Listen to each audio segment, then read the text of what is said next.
is a part heard appeal in the matter of Sullivan and Isle of Wight Council. My Lord, before Mr McCombie recommences, I just wanted to mention, my Lord, that I put up hard copies on the desk of the documents which were emailed yesterday. They're paginated to go at the end of the additional bundle. That's very helpful. Well, in fact, they've been hole punched as well, so that's very, very helpful. I'll put them in straight away. The extent to which anyone needs to refer to them is obviously a matter for council, but We've had another email stuff from Mrs. Sullivan's email.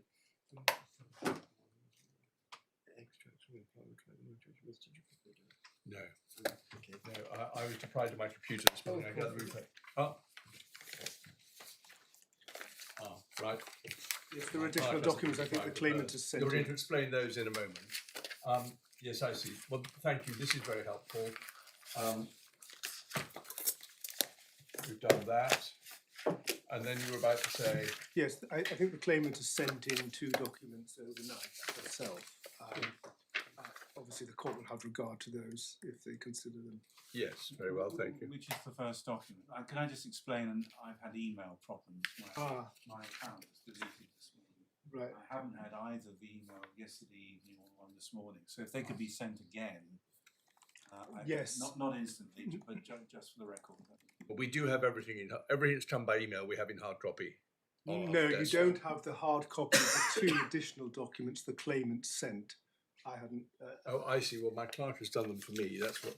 But I've had them by email and I've read them online, and I will at some stage print them out and read them again in hard copy. But I read the email and there were 2 documents. I think one was the reconsideration decision, and I forget what the other one was now without looking at my computer. yes. Yes, and my Lord, I'll make sure that they're sent to my Lord. Well, as far as that is concerned, as far as Lord Justice Holgate is concerned, my clerk will print out copies, so he has them in hard copy, even if he isn't restored to digital life just yet. I'm grateful now. Right, thank you.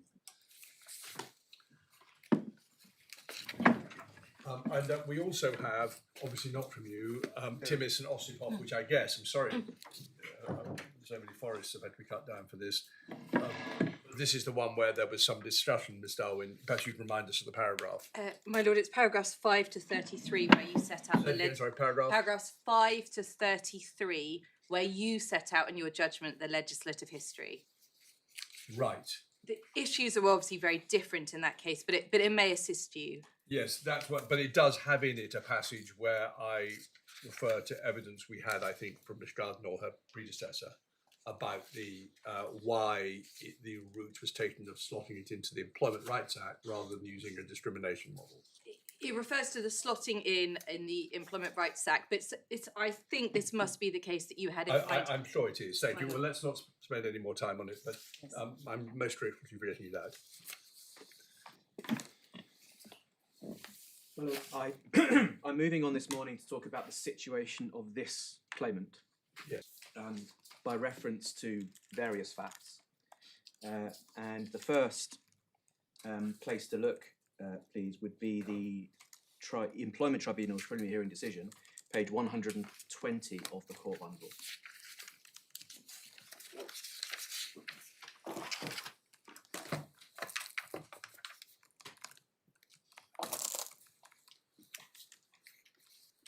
Paragraph 11 at the top of that page.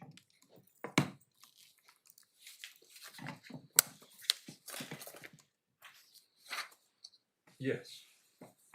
First, just to indicate in respect of that paragraph that the tribunal was provided with the complaints policy for the purposes of its decision at the preliminary hearing. And then paragraph 12, the issues. Now, Mr. Jupp's complaint is that, well, he seeks to cast doubt upon the characterisation of what the protected disclosure in this case related to, and say that actually, when you read this, it could be construed to be more than simply the complaint about the operation of the trust. That, in my submission, is not a possible fair reading of this decision.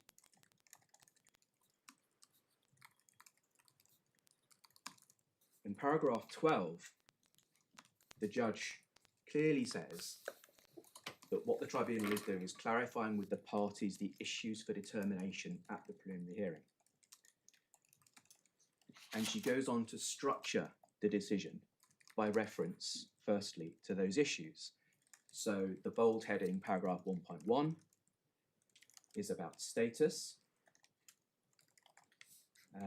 And then firstly here, it's a question of straight interpretation of section 47B. And she relies, paragraph 15, she's relying for that interpretative exercise on the EU directive and on subparagraph 2, the NHS staff exception.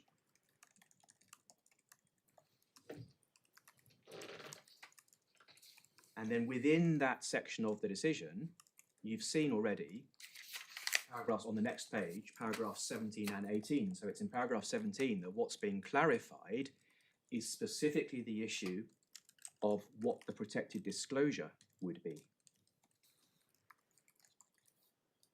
And you've seen paragraph 18 with its subparagraphs already. So subparagraph 1, statement in the middle of that paragraph, the only alleged disclosure upon which she relied was contained in the letter to Mr. Tomlinson MP, 17th of March.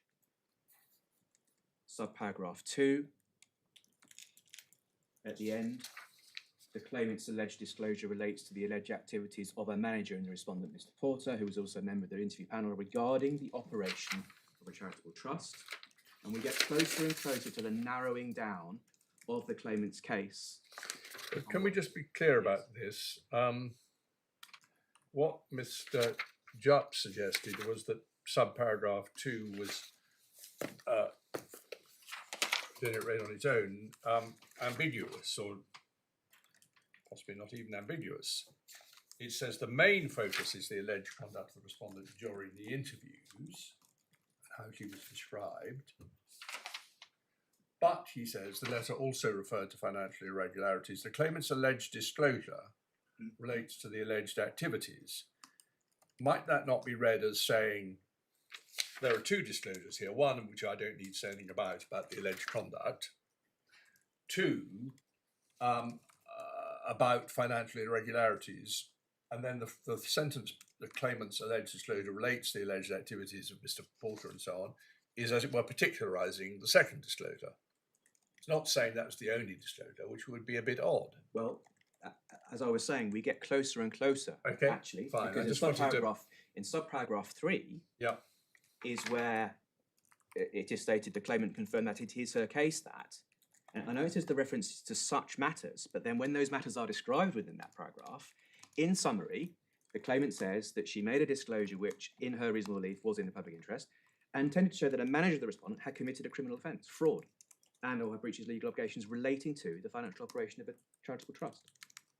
So actually it is clear from subparagraph 3, when the judge comes to narrow down actually what the disclosure being relied upon in this case was, it is clear that that's where the judge gets to. But what I didn't, I'm afraid for my part, didn't find clear is how the judge got from subparagraph 2, where the two matters are identified, as my lord has just said, to 3, where there's only one.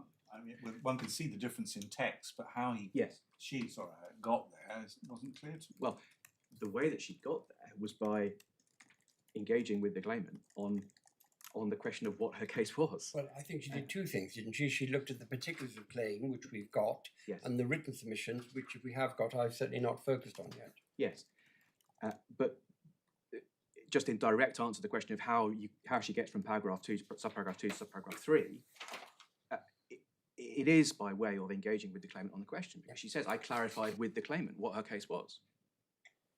And that's the exercise that's been performed. It's an iterative process within this paragraph 18. But there are other indications which I'll come to as to why that's the correct reading. So by the time we get to reference to her clarifying her position, is that in the just above subparagraph 1? So the claimant clarified her position. Yes, There's so paragraph 12 as well, I think. there's paragraph 12 saying, I clarified with the part. 18.2. Yeah, I mean, 17 is the more important one. Isn't it? That's where the tribunal says that she had clarified with the parties what the position was in relation to the disclosures. Yes. And that's what she is addressing at 18, 1 to 3, 4, although it looks very well structured. Perhaps it's not quite as well structured. Seeing as 4 isn't really about that at all. 4 is about the detriments. Yes. And 5 puts its finger on the single detriment, actually, that is relied upon. So the only alleged detriment upon which she relied was accordingly the refusal on 18th of September 2020 to allow the claimant a right of appeal against the rejection of her complaint. So it is true that paragraph 18 in that iterative process also alights upon the detriment being alleged, as well as dealing with protected disclosure. But the process is the judge's process is clearly set out. First in paragraph 12 saying, clarify the parties' positions in respect of all of the issues. Then in paragraph 17, just in relation to the protected disclosure. And then in direct answer to my Lord Justice Holgate's question about where it is indicated that it's a question of discussion with the claimant, the words of introduction to paragraph 18, the tribunal clarified with the claimant her position. Well, I noted that, but I think it precedes both 18.2 and 3. Well, it does, but it is, in my submission, it is clear that what is going on is a narrowing down to alight upon, to enable the tribunal to put its finger on what it's actually being asked to address. Yes, the problem though the judge was really highlighting, which required focus, was a problem about sequence of events. You can't complain of detriment suffered before you've made the protected disclosure. That's the context in which she's doing this analysis. Yes. And that ends up with 5. The only detriment is the refusal of the right of appeal against the rejection of a complaint, because that does come after the disclosure. But the complaint is a complaint both about her treatment as a job applicant and about the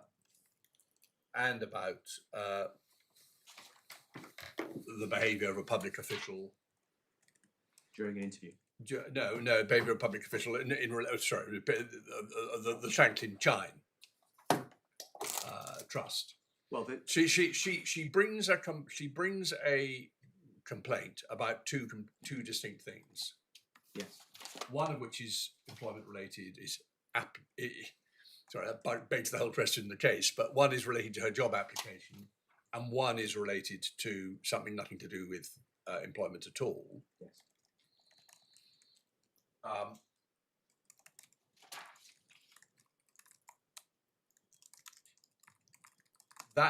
That the detriment is the not allowing her to appeal against the way in which that appeal had been that complaint had been disclosed of, and she says that was done because of a protected disclosure.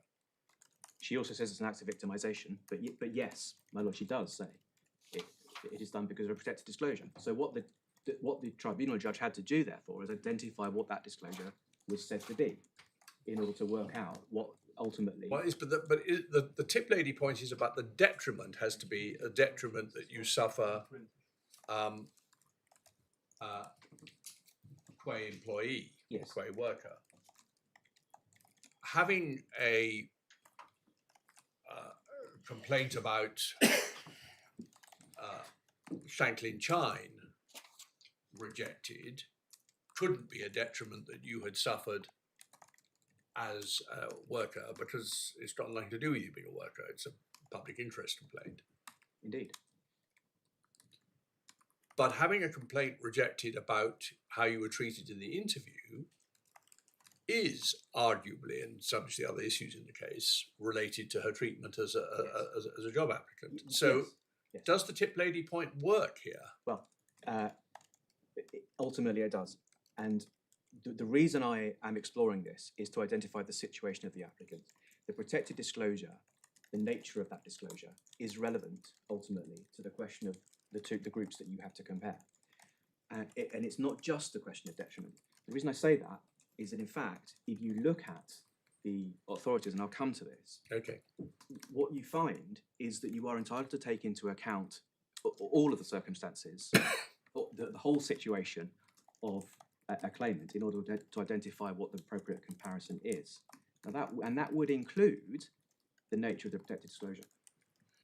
I see. Well, it may be that I was thinking this was all going to the tip lady point, and it isn't really. You're saying it's going to other issues.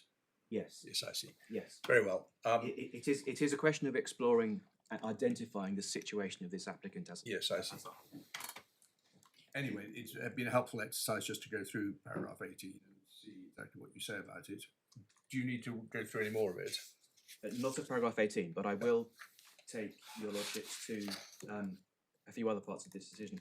Yes. So at the bottom of page 122 is the tribunal moving on to the victimisation issue and identifying at paragraph 20, top of page 123, what the dispute is about. The dispute was about whether the complaints procedure formed part of the arrangements for deciding to whom to offer employment within the section 27 Yes. terms. That's the issue which had a subsequent history. Indeed, Yeah. exactly right. The significance, of course, being that section 39, not section 27, section 39(3) formulation is the NHS regulations model. It's the same model because it relates to the process of determining who to recruit from the pool of available candidates. It relates to the arrangements for deciding to whom to offer employment. It wouldn't help us, would it, to have the written submissions, because the discussion, the clarification came against the background of the particulars of claim which we've read, and the written submissions, if they're in the bundle, I haven't focused on them. I thought I'd read every page by now. I don't think no, they're not. The written submissions before the judge of the preliminary hearing are not in the bundle. Well, perhaps my lord is right. I think probably all we need, I have no idea whether they're very voluminous, but paragraph 18 identifies 3 particular paragraphs, paragraphs 10 to 12, which is clearly what the focus was on. I think it would be helpful to have at least those. I think we leave it to your judgment whether we need to see it. My only friend's more likely to have. I'll have to see whether I can easily access them. Yes, I see. It's a fair point. I obviously. Your client must have had them. I can't believe that they didn't have them at the tribunal, and they'll be somewhere in the Isle of Wight. Well, no, I probably have them, but it's just a question of sifting through all my stored files. You don't want to do it. You don't want to. Well, I think the sensible thing is, at a time when you and, if necessary, the other council, whoever can do it most quickly, have the chance to have a look. We could have either the whole of the written submissions or at least those paragraphs. I suspect it'd only be crossing I's and dotting I's and crossing T's, but I think we ought to at least see them because they're referred to in the Employment Tribunal. Right.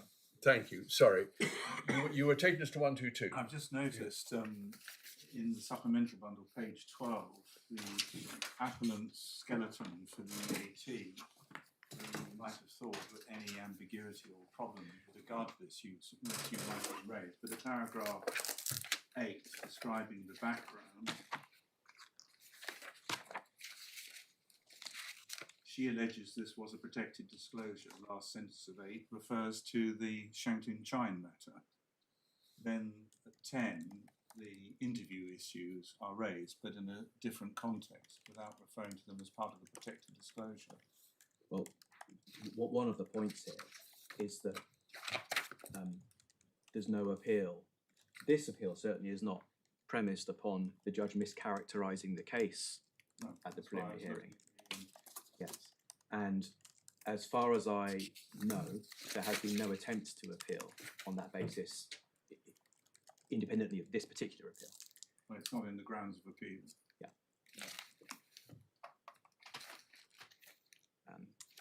So, returning to the that preliminary decision then, again, the tribunal goes through that exercise at paragraph 21 of clarifying with the parties their respective positions with regard to victimisation protected acts. And then at paragraph 23 over the page, my position is recorded as being, without making concessions, we accept, the respondent, however, accepted for the purpose of this preliminary hearing only that and various documents were protected disclosures. So, crime report, B document at C19, the letter to the MP dated 17th of March. So, the letter to the MP dated 17th of March was a protected act for the purposes of the victimisation claim, as well as being the protected disclosure upon which she relied for the whistleblowing claim. And it is in that context that you have to understand the judge addressing the facts, because Mr. Jupp also took you to the part of the decision that deals with the factual findings of the tribunal. He seeks to make play around, seeks to rely upon those factual findings of eliding these questions of what she relied upon for the purposes of whistleblowing. So page 125 is where the section of the judgment headed the facts begins, going through various issues. And then your submission is, just so I've understood it, because it's for the purposes of determining the preliminary issues identified above, we can't assume that 52 is just for paragraph 18. It might be for paragraph 23. Is that your submission? well, it is for both.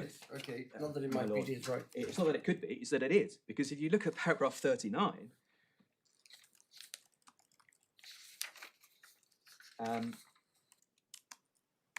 sorry, I beg your pardon, it's not paragraph 39. Paragraph 42 is the 41 and 42 is where Mr. Jupp took you.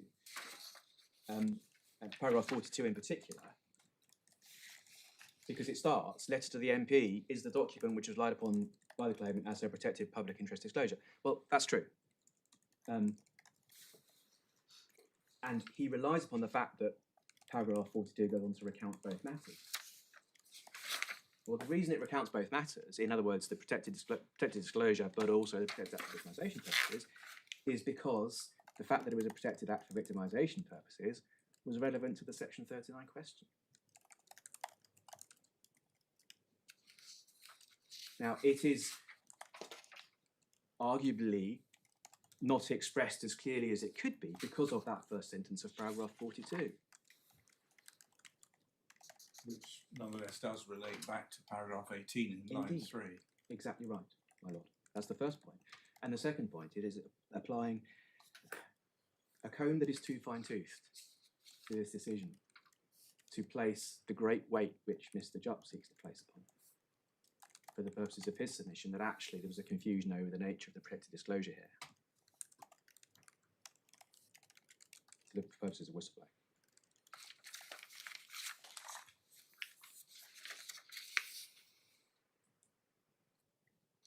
So, in terms of factual analysis, the full text of the letter, which you, by the way, now have in the additional documents, needed to be analysed just as much as the part solely relating to,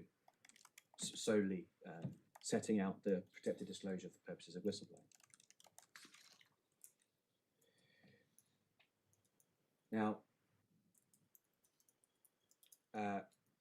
Mr. Jupp's arguments, I think, essentially fall into two camps. The first is, don't judge a litigant in person by the same standards as a represented party. It's not unusual for the Employment Tribunal to scrutinise a claimant's case and adjust it if possible, or at least interpret it in the fairest way possible. All of that's true, but of course, this was the scrutiny. This exercise being done by the judge here was the scrutiny of the claimant's case that employment judges often engage in. There was a careful approach in my submission to understanding what her case was. I referenced the pleadings, yes, but also by reference to the iterative process that I've outlined and which is apparent in my submission from the way in which this decision is structured and drafted.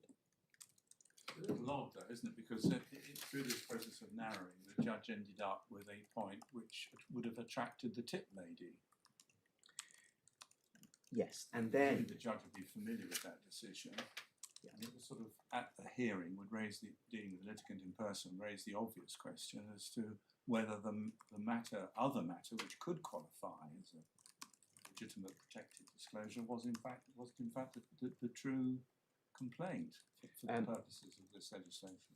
So it's not my submission that there would have been another way to put the claimant's case. There clearly would have been another way to put it. But then the problem for Mr. Jupp in my submission is this question of a lack of any challenge to the characterisation. If really there was a problem, if really claimant was saying, well, actually, no, I think my protected disclosure really needs to be wider than this. I want to add in more. The judge didn't decide at first instance the case on the tip lady basis. No, No. that's right. Because it wasn't. I beg your pardon. No, do ask it. Well, because ultimately at this preliminary hearing, the question was not does the claimant satisfy all the elements of the test. It was just a jurisdictional one. But in a sense, you don't need to deal with a jurisdictional point if there was a protected disclosure limited to that one matter. Tip lady would be the answer. Well, Also depends what you count as jurisdiction. it depends what you count as jurisdiction, and it depends also upon how the tip lady point might have been argued. Because of course, all of these same arguments that we're ventilating now might actually have been in play. But I just My wonder Lord, whether, sorry, no, I do beg your pardon. It's fair to say, sorry, I'm just finishing off that point. It's fair to say the judge was, because of what had been defined as the issues for the preliminary hearing at the previous case management Yes, hearing, yes. following a script in terms of what she had to decide and what she didn't. So that perhaps makes it less surprising the tip lady point wasn't taken either by counsel or by her. Well, there is that, but also, again, it's possibly a question of applying hindsight to this, but it might have been better, ultimately, to have said, look, all these issues should be for the trial. It's for a trial to work out where the facts fall. That's always the problem with preliminary issues. Yeah. But my lord, that wasn't how it was done. I mean, the simple fact is we're left with a decision that I say actually is clear about what the disclosure is in terms of the claimant's case.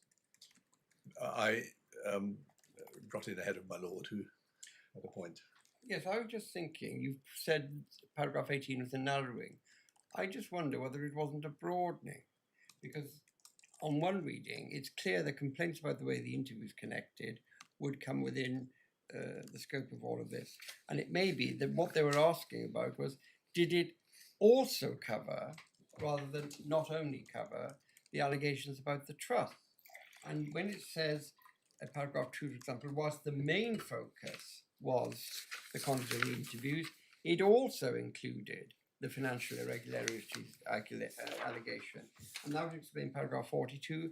That would explain paragraph 51, which records in detail the outcome of the investigation into the conduct of the interviews and the fact you couldn't take that matter further. So I do wonder whether it's a broadening rather than a narrowing, saying, yes, of course it's about your job application, but it's also about these financial allegations to do with the trust.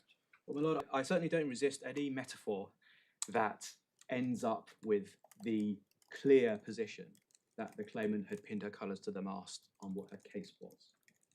Whether that means that the metaphor is one of broadening it out from the pleadings or narrowing it down from the submissions perhaps that she made prior to this hearing on paper, it doesn't matter in my submission in the end. Because my point is, if it was broadening out, it was not only, but also, it's not only the interview, but also the financial irregularities. But that is the conclusion that I would resist, because in the end, the submission is when you just read the text and you look then at what is being examined for the purposes of this jurisdictional question, you do come to the clear position that it's the complaint about the trust that is or is not in play.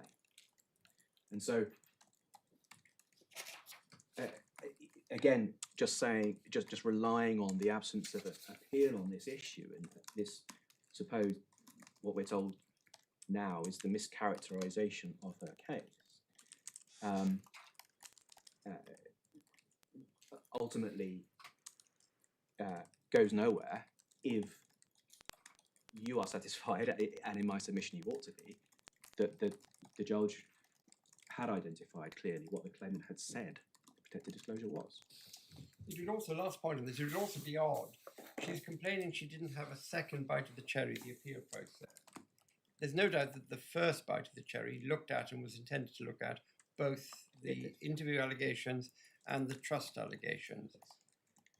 One might think it a bit odd if the claimant was then only to complain about one half of what she'd initially complained about not going to appeal, rather than both halves.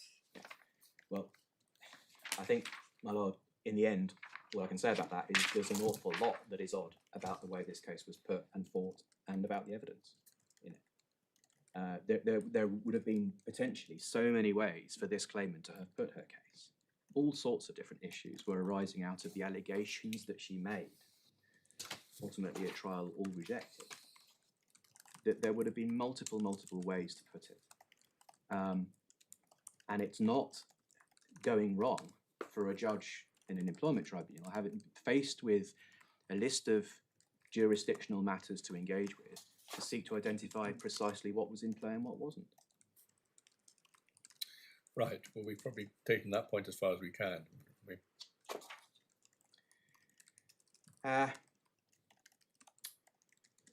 So just moving on then to the question of where the victimisation point ends up in terms of the arrangements for deciding to whom to offer employment.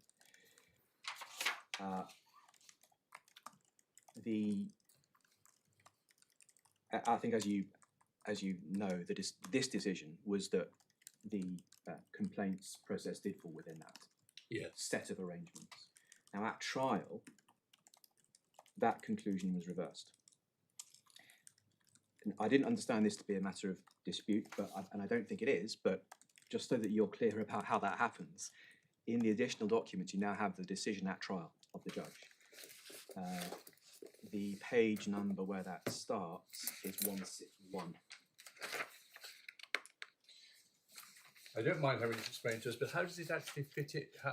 How does it fit into any of the issues we have to decide? As I've said, the NHS regulations model of looking at protection for applicants is similar in many ways to the victimisation model, because it relies upon being rejected for the post or being treated less favourably in relation to the contract post or office. And as we explored somewhat yesterday, it relates to the process of recruitment. Now, they're not cast in the same terms, but the prohibition against victimisation for an applicant in the discrimination context casts it in terms of arrangements for deciding to whom to offer employment. So they're close. It's the applicant model protection rather than the extension of worker model of protection to be found in section 43K. Yeah. That is the reason I say it's relevant. Thank you. Okay, well that explains why we're looking at it. Yes, you were about to show us the subsequent decision of the tribunal. Which page? Yes, it's 161. 161 is where it starts, just so that you, I think, have a understanding of how it... The additional bundle. The additional bundle, so the new page. Yes, no, it's my fault. Supplementary. Yep. So it was heard back end of 2022, and I think there was some written. I actually can't remember what happened. I think there were some written submissions after, but certainly the tribunal sat to discuss. Employment judge usually with members. Oh no, I do beg your pardon. Of course, what happened was there was an oral decision given and these reasons were provided pursuant to the request of the claimant after that decision. Precisely, yeah. Yes, that is stated there on the first page. Now, taking you directly to the point, page 189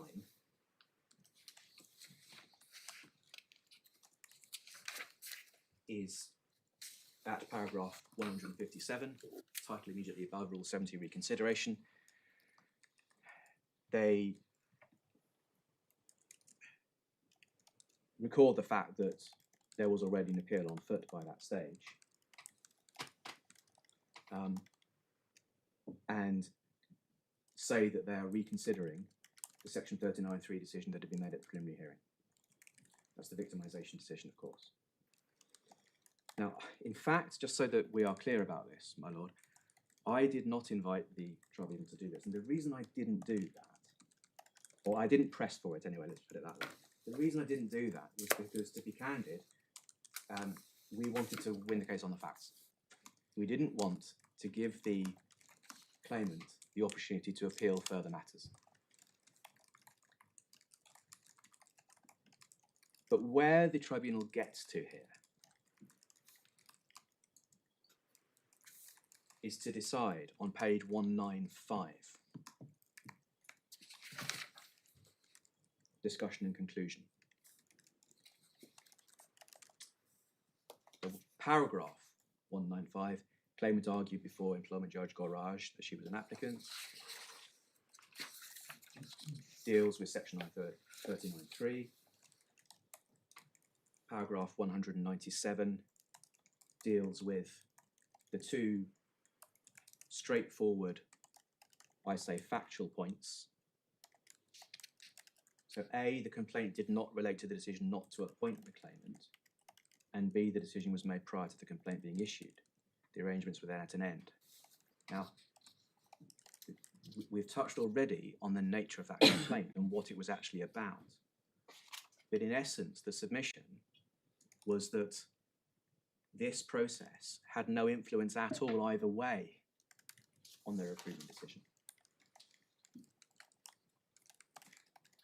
And then on page 197, paragraph 209, so the judge has gone through various considerations. Paragraph 209, that takes us to the critical issue, whether the phrase, the arrangements A makes for whom to offer employment can reasonably be construed to include a decision not to offer a stage 2 review in respect of a complaints procedure, and then A, recording the points. Complaint doesn't relate to the decision not to offer the employment, and B, complaint does not suggest that what occurred has any impact or influence.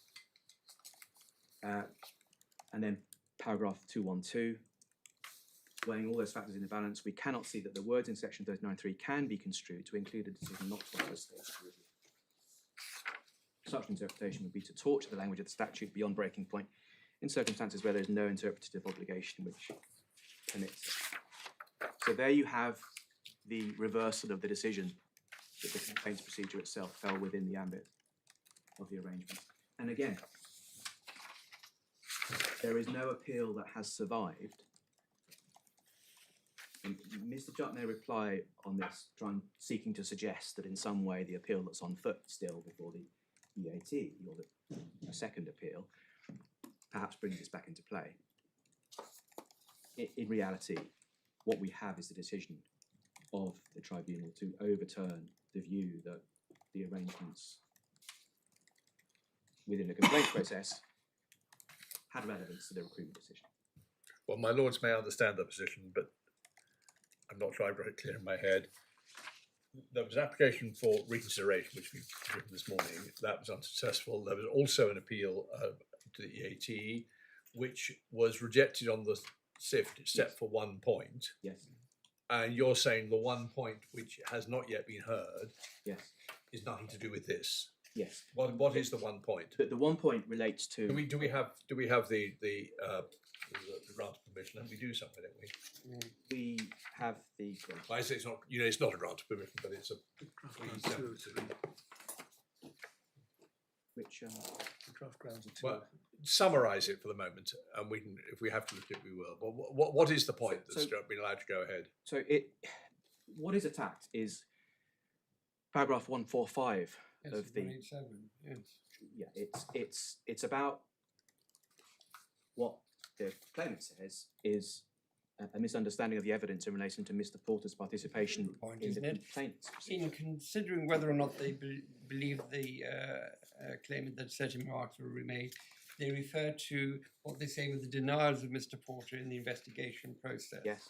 And the ground of appeal is, when you read it, that in fact he wasn't available and did not take part in the investigation process. Yeah. And the ground of appeal is simply that that error affects the finding. It's as simple as that, isn't it? It is as simple as that. There is an answer to it, which is that actually, if you We read need the to full get into that. report, Yeah, yeah, we don't need to but- get but into it. no, but but that's the ground of appeal. but the point is, it's a factual dispute. It's a question of what evidence the tribunal had before it, Oh, and all right. in relation to what matter. Okay, but we really don't want to get into all No, this, no. except to understand the background into it, and just to make good the point that what you have now shown us about how the victimisation point was eventually dealt with Yeah. is not in an issue on the appeal. Exactly. That there may be a collateral attack on ultimately the findings on causation and perhaps all sorts of other matters. There may be a collateral attack there, but the point that has survived the sift is not about this conclusion. Okay, well, we've got the point. Yeah. But I don't understand how it helps us at all. I do understand all about Section 39 and so on, but I don't see how it assists in deciding whether or not the scope of the complaint in relation to the whistleblowing provisions did or did not include complaints about the interview, and whether the failure to allow the stage to appeal was a detriment, if so, or how it affects the question whether there's a breach of Article 14 read with Article 10 if it doesn't apply to job applicants. The question of whether or not the complaints procedure formed part of the arrangements for deciding to whom to offer employment is the relevance of that is because it's the same model as the NHS regulations model. So you submit, yes. Yes, which is And part you're of what saying, the just claimant like typically, it can't be to do with the employment thing, and that all depends on whether the fact it's not arrangements for the purpose of Section 31 prevents it being a detriment within the scope of the relevant provisions. That's what I thought you were driving Yeah, at, but maybe not. no. Well, no. Oh. The issue is that when ultimately you are required to compare the situation of this applicant with applicants in the NHS, you're required to analyse the question of whether or not she's in a relevantly similar situation. And if she isn't any longer, if the complaints procedure was not part of the arrangements for deciding to whom to offer employment, neither her nor the NHS applicant actually could say that there was a detriment in denying her a stage to appeal, because there wouldn't any longer. So this is an answer to the NHS comparison of the case on the facts. Yes, yes. There is no difference between, in my submission, an NHS. You better make that point good. Perhaps you're about to come on to do Well, that. I'm going to come on to these questions, but the point of this section of my submissions was to try and identify the situation of the applicant so that the comparison is relevant to be made. Could you just give me your last submission again, so I've written it down and understood it? Yeah, so the NHS applicant whose process is at an end. I'm going to put it in slightly different words. The NHS applicant whose process is at an end is going to struggle to fit in even to the NHS applicant protection if they can't show that the detriment in some way was connected to that recruitment process. You're saying if an NHS applicant was treated rudely or discriminate or offensive things about their mental health were said to them during a job application, but that was, as it were, a freestanding complaint. It wasn't a complaint that about the rejection of the application. Any subsequent complaint about the things said would not fall within the scope of Section 49b3 if I remember the subtitle correctly.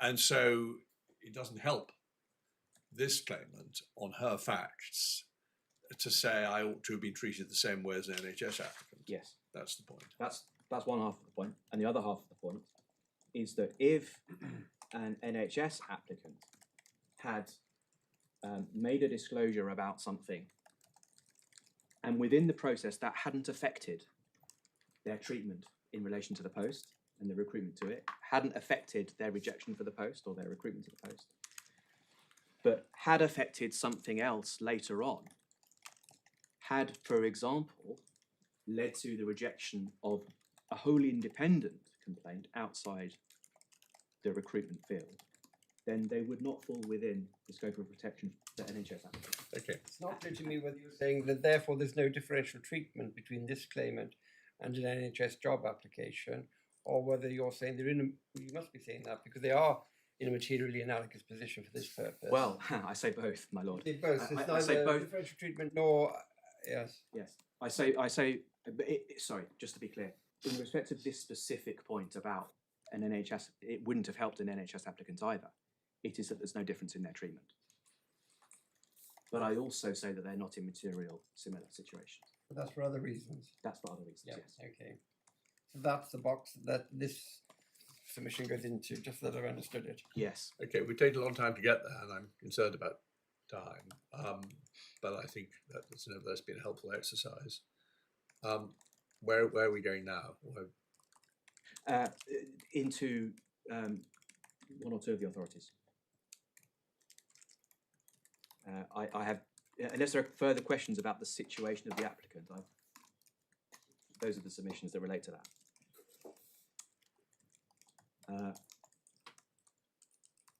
So, on the authorities, first of all, please, Fabian and Hungary. That's tab 32 of the authorities bundle, page 967.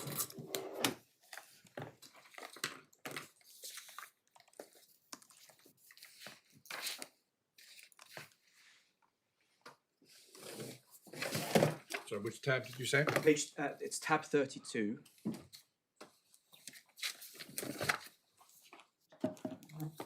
Yep. This is a decision, a 2018 decision of the Grand Chamber. It concerns pension provision, and in particular the difference between public sector and private sector pension entitlements arising from contributions made during periods of work. But it's the assessment of the principles around relevant similarity that in my submission are interesting and relevant. Those start at page 995.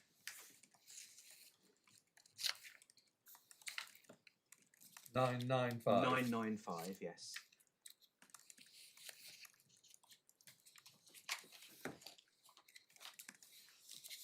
There's a sideline passage there, but the paragraph that I'm particularly interested in is paragraph 113, which is a treatment of familiar principle, but perhaps with the emphasis upon identifying the part to play of relevant similarity between groups. There must be so in order for an issue to arise under Article 14, there must be a difference in the treatment of persons in analogous or relevant and similar situations. In other words, the requirement to demonstrate an analogous position does not require that the comparative groups be identical. An applicant must demonstrate that having regards to the particular nature of his or her complaint, he or she was in a relevantly similar situation to others treated differently. And the rest of that paragraph goes on to deal with matters which are familiar. Now at next page, 996, there's a heading above heading Roman 2, existence of analogous or relevantly similar situations. So it's dealing with the principles. And then paragraph 121 general considerations, the court reiterates that a difference in treatment may raise an issue from the point of view of the prohibition of discrimination as provided for in Article 14 of the Convention, only if the persons subjected to different treatment are in a relevantly similar situation, taking into account the elements... So where are you reading from? It's paragraph 121. Oh, right, yeah, sorry.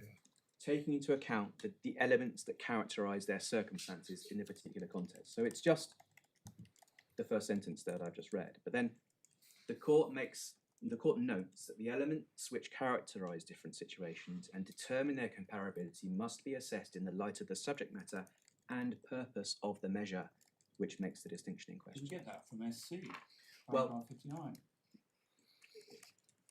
It's, my lord, that is right, but this is the Grand Chamber way of setting it out. And I think with so many of the authorities... But what's binding on this court is what the Supreme Court said, not the Grand Chamber. My lord, yes, but at the same time, it's about the approach to be taken to this relevantly similar question. And my submission is simply that you can look at the purpose of the measure in assessing whether the situations are relevantly similar. So many of these authorities come down to some aspect or another aspect of the general test being more important than another. What the appellant is seeking to do in my submission is to wave through all these considerations of status and similarity just because they don't really make much difference, hang everything on justification. Well, my submission is no, you can engage in a more detailed analysis of the relevant comparison. But in particular in this decision, you can take the purpose of the measure into account. You can take, so a lot of the considerations here, these general considerations actually relate to the difference between public and private sector employment. But then at paragraph 128,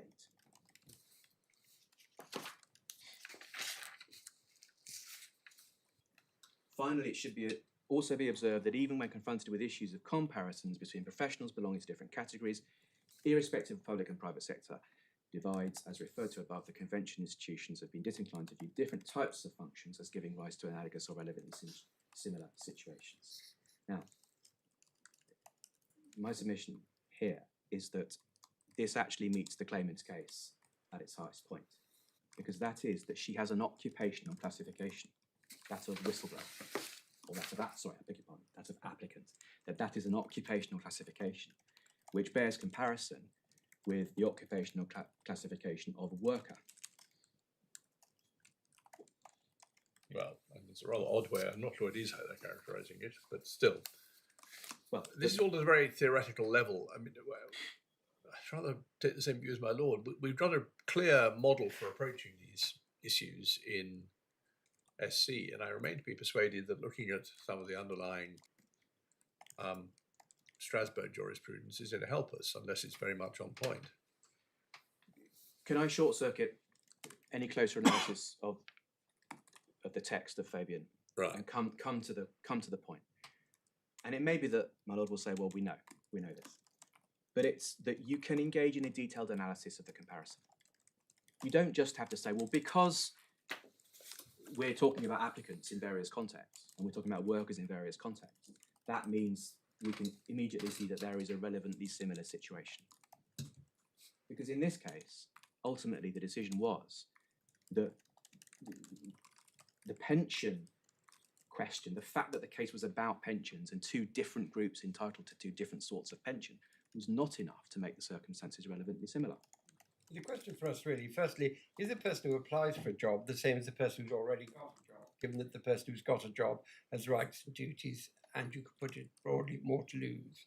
And then the next question is an applicant for a job with a particular employer, an NHS body, in any different position from somebody applying for a job with somebody else, if the purpose of this legislation is to protect people from being treated badly if they do say things that are in the public interest? Yes. Isn't it as simple as that? And what's the difference between an applicant for the Isle of Wight County Council, funded by the public sector, and the NHS trust that governs the Isle of Wight? They must have a trust in the Isle of Wight. What's the difference? She goes to one interview in the morning, one interview in the afternoon. Why isn't she in the same position for both purposes? Those are the comparisons, my lord. Yes, yes, those are the relevant comparisons you have to engage in. So it may be that I don't need to address you anymore on certainly on Fabian, but I seek solely to make the point that when you are engaging in the comparison, which is being outlined, it is appropriate to really drill into the detail. It is not enough. Yeah, but what is the detail? Having done a bit of drilling, I've not struck gold. I've struck two public sector employers. They're both on the island. They're both funded by the taxpayer. She's gone to one in the morning and one in the afternoon. One is called Isle of Wight NHS Trust or whatever, and the other is called Isle of Wight Council. Why isn't somebody who applies for a job there in a different position and needs to be protected if she happens to go in the morning to the NHS Trust, in the afternoon to the council? That's what I'm trying to understand. I understand the words. It's how they apply to the facts of this case. So let me move on to the directly address those comparisons then. So the first comparison is between the external applicant and the internal applicant in effect. Yes, well, it's easier. Yes. Yeah. The objection can be put in a couple of ways. So the first is that the external applicant is not denied the protection because she's an external applicant. She's denied it because she doesn't have the work connection. The less favourable treatment isn't on the ground of the status as an applicant. It's on the ground of the absence of any work connection at all, which is obviously a much wider class, merely than external applicants. I'll put the other way. Parliament intended to protect workers, but not applicants for work. Well, that's the same point, my lord, with respect being made in framing it as a parliamentary decision, which Mr. Moretto will deal with justification. Yeah. But to the extent that it's so firstly, so that is a point about the reason for the ground of the difference in treatment based upon a difference in status. But also it points about relevant similarity in my submission, because there is an obvious, significant and relevant difference between the status of a general external person and the protected group with a work connection. Narrowing it down, an obvious significant difference noticed by Parliament and protected by Parliament between a worker who, on the paradigm case, within the workplace will have something to say about the operations of the work, potentially taking it into the territory of a disclosure, and someone external to that work who doesn't have such a thing to say. So I say it goes both to the question of whether the difference is on the ground of status, and also to the question of whether or not the worker and the external applicant are in a relevantly similar situation.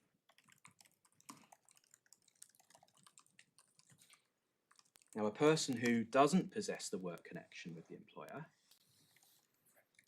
whether they're an external applicant or not, fails to establish the relevant comparison, the relevant similarity with the internal applicant. Okay, we got that point. It's neither here nor there whether they're an external applicant. So what about the NHS applicant? So the NHS. So the characterisation of the comparison there in my submission is that they are a subset of applicants, of external applicants, potentially, who have protection.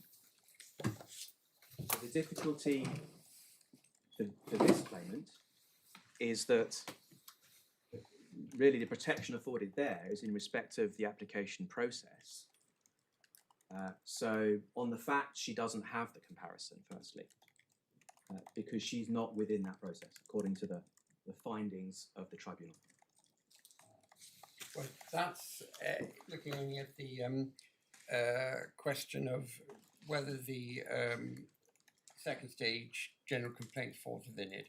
But what about the much more fundamental question, Principal question, which is whether or not, if you look at section 1, a person who applies to an NHS employer is in a materially different position from a person who applies to a public sector organisation like the Isle of Wight? Is there a difference between the two? That's what I personally would find some help with. Yes. So, on the question of principle, the significant obvious difference between those two types of applicant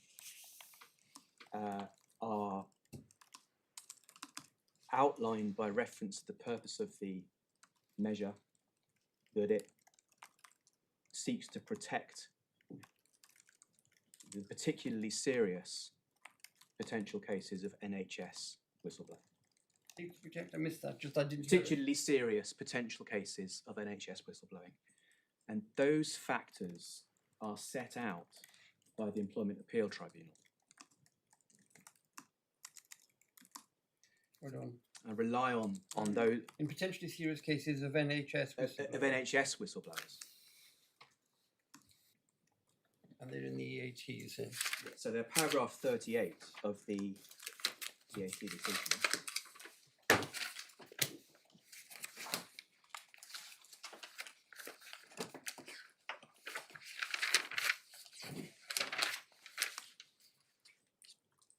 Really, it starts at paragraph 37, but it's page 112 of the core bundle.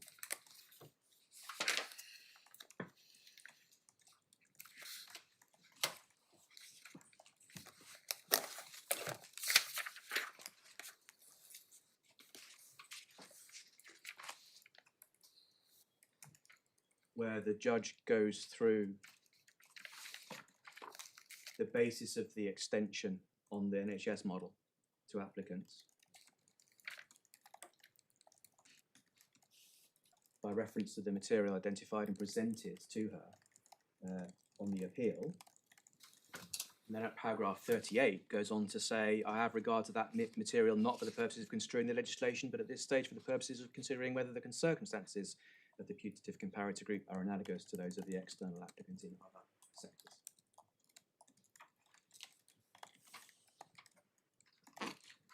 37 is where the factors are, is that right? Yes.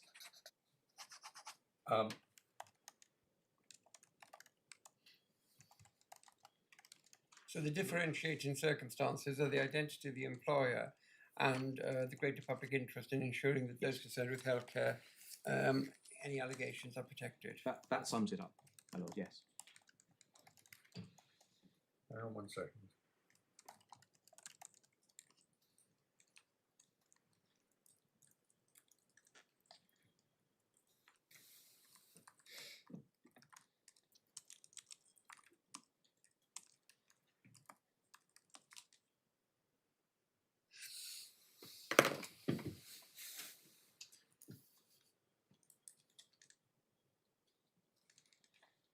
But that is really what put that way, it's what Mr. Jupp rubbed our noses in. It's not really saying there is any necessary difference between the NHS and any other employer. It's simply we have evidence of the one because Sir Robert did his mid-staff's inquiry, and we don't have evidence of the other, and we're not actually going to look for evidence of the other. Well, I say that you've got the parliamentary materials demonstrating why patient safety and poor practice, poor culture was felt to be particularly important, and that takes the NHS regulations. Well, it's obviously important.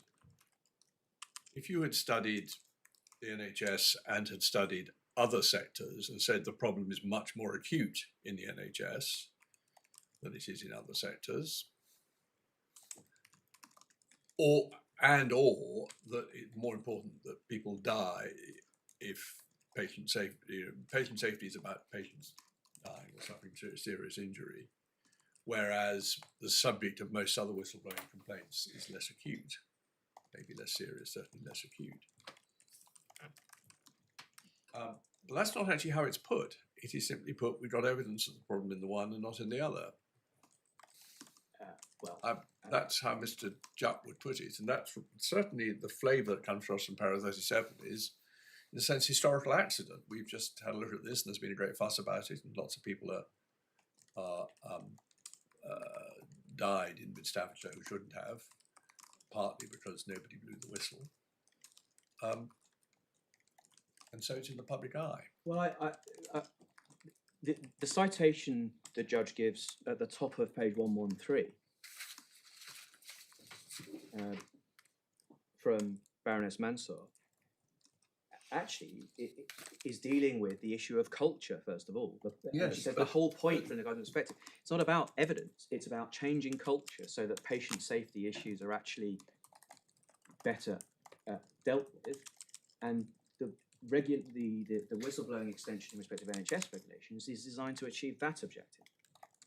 So, without wanting to stray into the questions of justification, just looking at, for these purposes, the question of whether there is a relevant similarity, what I put my finger on is the identified need to protect patients in the NHS in a way that is different to the general class, the issues that might arise from the general class of applicants. Yeah, so what you basically say is the NHS is certainly a defined, a distinct organisation, series of organisations with its own culture and characteristics. Yes, culture and characteristics important. The question of, well, what about others where they may have similar problems is more, doesn't really arise if they're not relevantly analogous. Right. Or relevantly similar. Right. So there may be a similar problem in them, but they're not similar institutions, and so you never get there. For example, there may be a similar, without saying at all whether there is or there isn't, but there may be a similar sort of problem identified in the fire service. Or some other... Okay, but the evidence to protect it goes much more widely than that in pretty well all professions, but it's pretty well all areas of work, but certainly certain professional areas. Yes. If you blow the whistle, you don't get employed by another employer in the same world. That's right. And you can carve out exceptions that relate to industries seen as particularly vulnerable to that kind of problem. But those would still be differences, different exceptions that didn't bring this applicant, the general external applicant rather than NHS applicant, within those exceptions. There would still be a difference. I think what you're saying is this: you can look at purpose. The purpose in this case is governed not by the characteristics of the applicant and how difficult it will be for an applicant, whoever he or she is, but the characteristics here are the characteristics of the group who will be affected by the absence of protected disclosures, and that's patients, and the government values patients highly for whatever reason. Is that it? Well, there is that point, my lord. I don't disagree with respect with what your lordship says, but it is subsidiary. It is a point, but it is subsidiary to the more general point that it's a special case. Really. The NHS regulations are a special case because the nature of the organisation is a special case. Well, you say, but the nature of the organisation, why? It's just an organisation. In order to show why it's special, it could be special for the reason my lord put to you, that on the whole it's concerned with people's health generally, but in the kind of situations where whistleblowing in particular can matter, people dying. And that's puts it in a completely different situation. Another one which was mentioned yesterday, but isn't actually mentioned here, and you haven't mentioned so far, is that it's it's particularly acute because the NHS is lots of different employers, but effectively only one institution, and so it's effectively if you whistleblow on one employer, you can't work in the health sector ever again. I protect say it's not unique in that capacity, but I don't know whether that's part. It certainly is unusual in that we all talk about the NHS, which is a national organisation. Yeah, my lord, that is within the citation. Is it? I didn't see that. Where is citation? So about the fourth line down, it is very at the top of page 113. It is very important that their rights are protected, referring to people who speak up. should they wish to move to a new employer, the regulations will help to safeguard them. Now, I know that I see. Well, it might be implicit in that phrase. Yeah. the finger isn't directly pointed at NHS moves within the NHS, but that is the effect Okay. from this debate. But it would also cover somebody who applies for the first time, It would, yes. somebody whose spouse tragically died in a medical negligence case and still wants to work for the NHS and says that trust 500 miles away is negligent.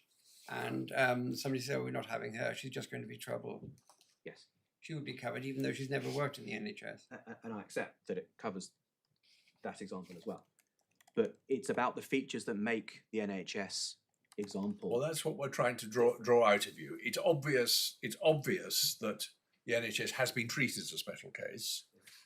Part of the case against you, that's putting, is really that's only, as it were, a historical accident. Not quite what how Mr. Jupp put it, but it's effectively it's simply because there was a great fuss about it because of what was uncovered by the Francis report.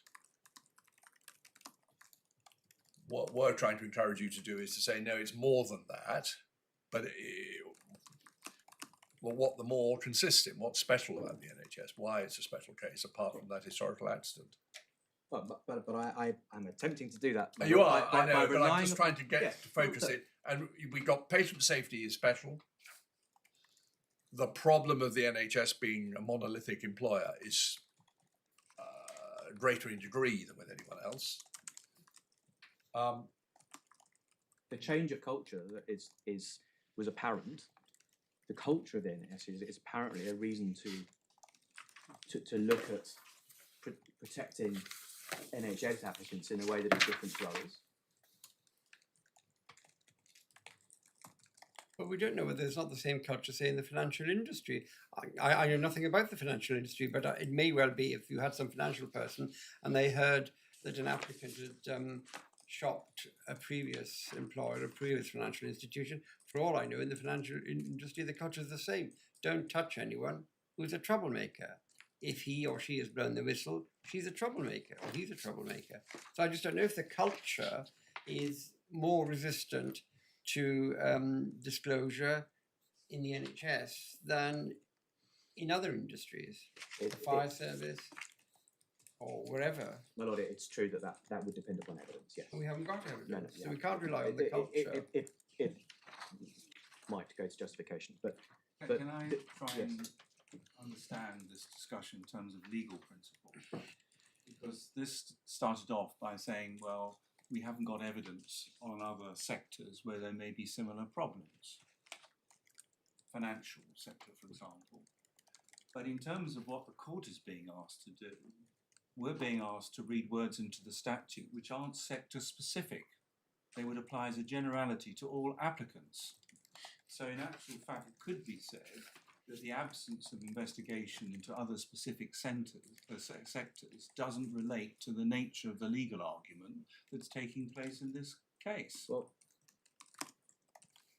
the way that I put that is to say that... And the follow-up question, Yes. and we might be beneficial to have some assistance on, if you are to go back to focusing on obtaining more information for other sectors, might it be said that the argument implicitly is saying that that Parliament can't legislate to deal with a perceived problem, in this case the NHS, without, as a matter of law, going out to obtain that information to see whether there are other sectors, a proposition which I struggle to accept, actually, because this is a discrimination case, but in the context of legislation.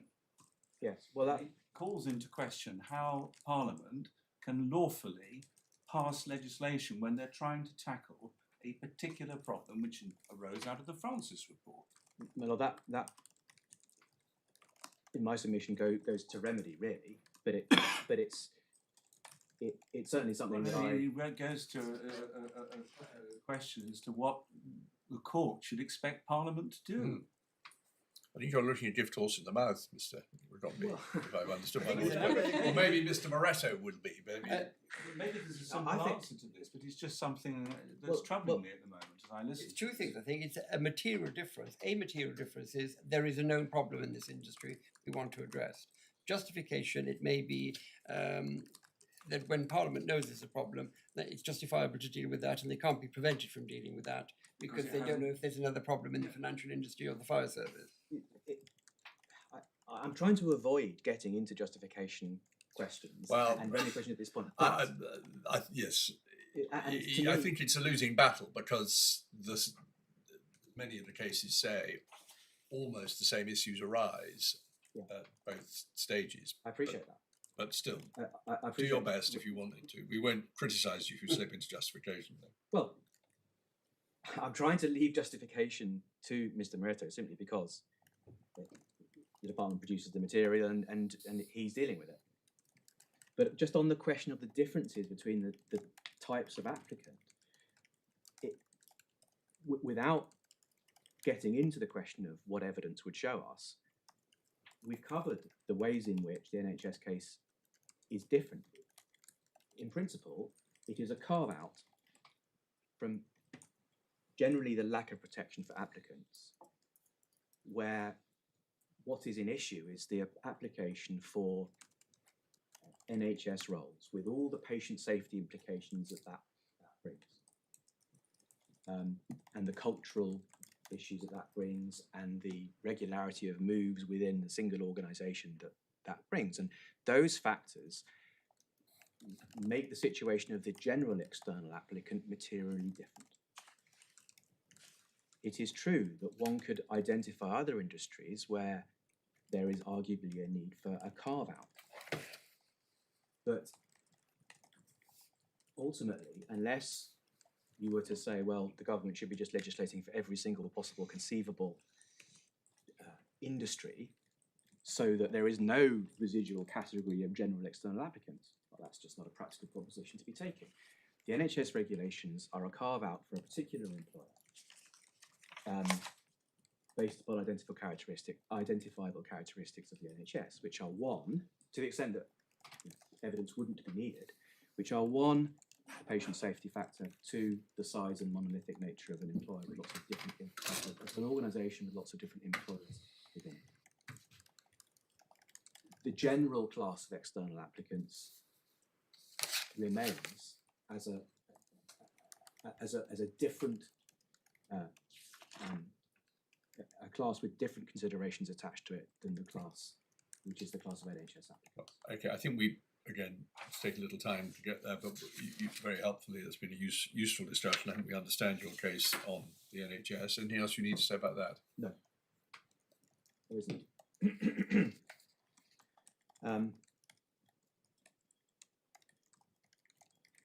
And so the final issue then just comes down to remedy. And there is just a relatively straightforward case of saying, well, again, the proposition is really quite simple. Does the extension that the appeal invites you, section 43K extension, that the appeal invites you to consider, does that go with the grain or doesn't it? And again, where you have got a piece of legislation with specific carve-outs, it runs against the grain of that legislation to say, well, we're just not going to bother with those carve-outs, we'll just say every applicant is protected. Yeah. And that is counter to the grain of what this legislation is designed to achieve. There's actually a case on its way to the Supreme Court, which I think will raise this, but in the Court of Appeal,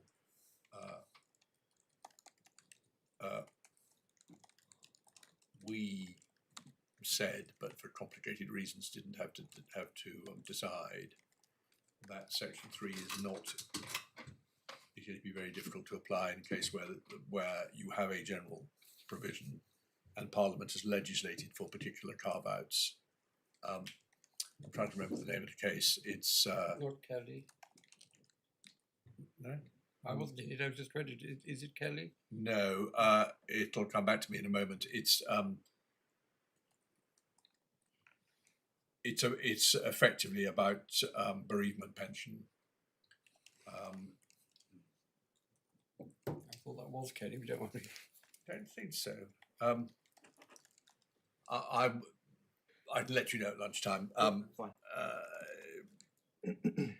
But it's going to be, I think, in the Supreme Court in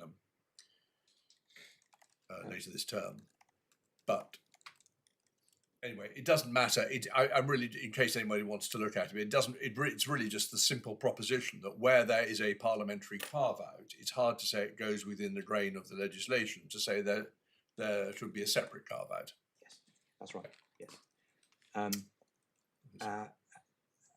The respondent is effectively entirely neutral on the question of a declaration of incompatibility. It doesn't. If you get that far, it doesn't Well, it affect would our affect you because what you did position was one not way or another. unlawful, and whether or not Parliament changes the law in what respects is a matter for Parliament. Yes, indeed. Yeah. Very well. I perhaps it was unwise of me to try and stay away from questions of justification entirely. And Once you had, you were in an awkward position, and I'm not criticising you at all. but unless there are other questions, my lords, those are my submissions.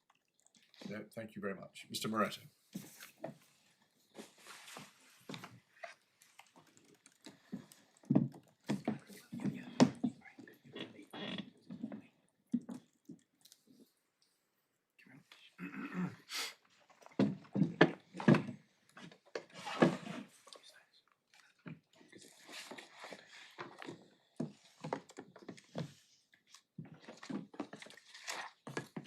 My lords, before I begin telling you where I'm going to go with my submissions, I'll just pick up that last point that Mr. McCombie made and your lordships made in respect of how the question of analogousness interplays with justification. And a good place to make that point is Stott, which is at tab 40 of the bundle. It's in bundle 2 of the authorities bundle, where Lady Black at paragraph 148. So this is page 1279 of the bundle. Which tab, sorry? Sorry, tab 40, I think. 40. Tab 40, so it's in the second bundle. Yes.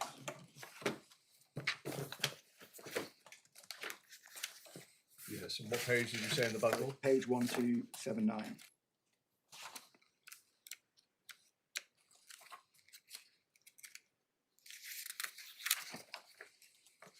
Um, 279, paragraph. Paragraph 148. Now, so this is obviously a case about difference of treatment who are serving, of prisoners who are serving different sentences.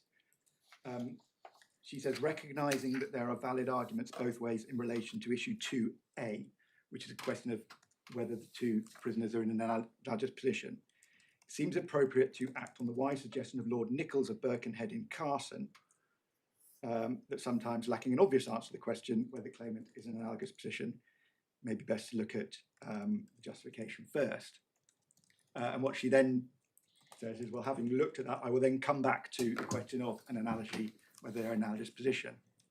And what Lady Black does in Stott is in due course, and one can see this at the bottom of page 1281, paragraph 155. And it starts from halfway between G and H, where she says, however, there is a significant overlap between considerations relevant to analogous position and justification. And having looked at those matters again in the context of justification and considered the complete picture, she agrees with Lord Hodge that the position of the two sets of prisoners aren't analogous. So, I mean, there are various ways of dealing with the question of analogousness. One can deal with it as a completely separate point. One can say, well, there's an obvious difference. As in Carson, that was the Supreme Court in Carson found that there's an obvious difference here. And we don't even need to go down the Michalak way of setting things out because there is an obvious difference. Or one can look at justification. Focus, as Lord Nichols says, sometimes it's best, sometimes there are cases where you look at justification. Or one can look at justification and then come back to the question of analogy. The reality is that the question of the extent to which one person is an analogous position to another will be a matter that is relevant for justification. And the reason it's relevant for justification, because justification will raise a number of questions. There'll be, essentially in justification, the question is, well, why isn't the same treatment afforded? Why is there a difference of treatment? That will involve numerous arguments. Some are what I would call negative arguments, i.e. there's no need to extend the justification to this group of people. There is no point in extending this justification to this group of people, or to try to do so would be unworkable because they're very different. That's a sort of a negative reason there's difference in position. And then there are some positive reasons as to why you would not, i.e. a positively detrimental impact that extending a type of protection might have if you do so. Now, the reality of any justification case on why Parliament does not extend certain rights or protections to certain people but does extend it to others is that usually there will be a balance of those things. Sometimes it will be obvious one way or the other that they're in a completely different position. Sometimes the extent of the effect of a detrimental extension will be obvious, and so that decides decision one way or the other. But the reality is, in most cases, it's a balance of the two. And that's why when it comes to justification in my submissions, a justification really begins at paragraph 54 of my submission.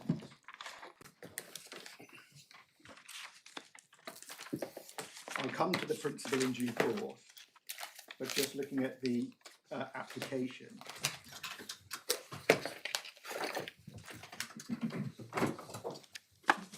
The first part of my submission, so this is paragraph 67. 67 to 69 deals with the purpose of the legislation and those who are outside of the workplace being in a different position. So, you know, if we get there because the court have found where they are sufficiently analogous to give rise to a question of justification, then it is still relevant to that analysis because they're in a different position. So different considerations apply to them. So 67 to 69 deal with that, i.e. they're in a different position. They do not, for example, have work with the current employer, so they don't have a livelihood with the current employer in that respect. They do not have access to confidential information, so there is less of a need to protect them. So it's all about the purpose of the legislation, which I'll come to. And then 70 to 73 in particular deal with potential impacts, i.e. the detrimental impacts, potential detrimental impacts on private employers of extending protection to applicants. And that's important. That is the impact of the claimant's case. Private employers would be liable to have proceedings brought against them and be liable for compensation in whistleblowing claims. What? I mean, of course they would, but what was that a bad thing? I'll go through the impact because I'll come to the statute in due course. I'll explain what the impact of that would be. And just to foreshadow that. Sorry, perhaps it's not helping me. What exercise are you doing at the moment? I'm just explaining why the approach to justification will give rise to a number of considerations. As well, I'm sure it will, but are you going to address us about those? Yes, I am. If your only point is that will give rise to lots of considerations, I think we're with you. But I don't want to put you off on important points, but just losing the thread slightly. So I'm going to deal with the purpose, and in particular the criticism of the use of the word in the workplace, and what the point of the legislation is in the first place, and that's important. I will then deal with the nature of legislation and matters that were raised yesterday in respect of in respect of the argument it made is that because there are parts of legislation that mean workers can, for example, make a complaint about something outside of the workplace, then the justification. Well, don't trail the points. I mean, otherwise you'll find us asking questions about. Yeah, I'm then going to deal with the Act, go through the Act, and deal Yeah. with the impact. It's an important point. We've looked at the Act. We need to deal with the impact. I'm then going to deal with the principles of justification. I'll deal with SC Gillam, and then I'm going to deal with our role in this. Okay. process. By the time I've got there, justification Well, off will you be go. addressed. Yeah. Right. In the workplace, my Lord Justice Lewis made sufficient comment about this yesterday, saying those who were criticising the use of words in the workplace were, it's obvious what is meant, and my Lord said you would have used different language. The particular reason I've used that language is because it arises on the analogy question and arises from the way the EAT have put it when looking at analogy. So if one looks at core bundle at page 109, which is the EAT judgment.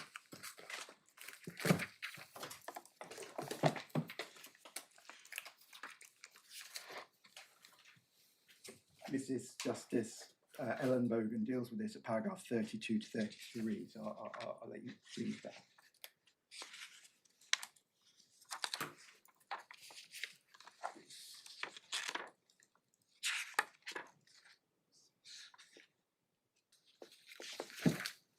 Yeah, all she was doing now was distinguishing Gillam. Yes, but distinguishing Gillam on the basis that the reason judges in Gillam were in analogous positions because they, like other workers, are in the workplace. Well, I'm not sure that's really right. All she means is they effectively they have a contract. The only point is constitutionally they don't have a contract, but they have a work relationship with the Crown. And what she says at paragraph 33, I accept Mr. McCombie's submission that the external job applicant is not in a situation analogous to that of the internal applicant who is already embedded in the workplace and whose disclosure is made in that context. And that's the important point. Now, in Gillam, the word in the workplace are used to say why judges are in the same position, analogous position But to work. in the Supreme Court, they could have used a different word like work. It wouldn't Exactly. have made any difference. And Mrs. Justice Ellenbogen uses the word embedded in the workplace. Because she's just following what was said by Baroness Hell. But so what? Yeah, well, because the core point is that the purpose of protection is for workers who make disclosures about workers to do with their work. Well, that's the point. That's the point. That's the point. Yeah, absolutely. I don't you want to spend your time defending your phrase in the workplace. Particularly if it's it come would be No. simpler to say, may not be a perfect phrase, but what you mean is in the work context or to do with their work, to do with their working relationship. And that's fine, we understand that. Now, in my submissions under analogy, I deal with the purpose of the legislation and look at the legislation itself, which I'll come to, but also, to the extent you can, to the parliamentary material behind it to say why this is important, what the purpose of the legislation is, and then also to the European law on. But just don't tell us what you're going to do. Yeah. Now, if one goes to the background material and Lord Orry, so this is in the supplemental bundle at 67. Page 66, it begins and goes on to 67.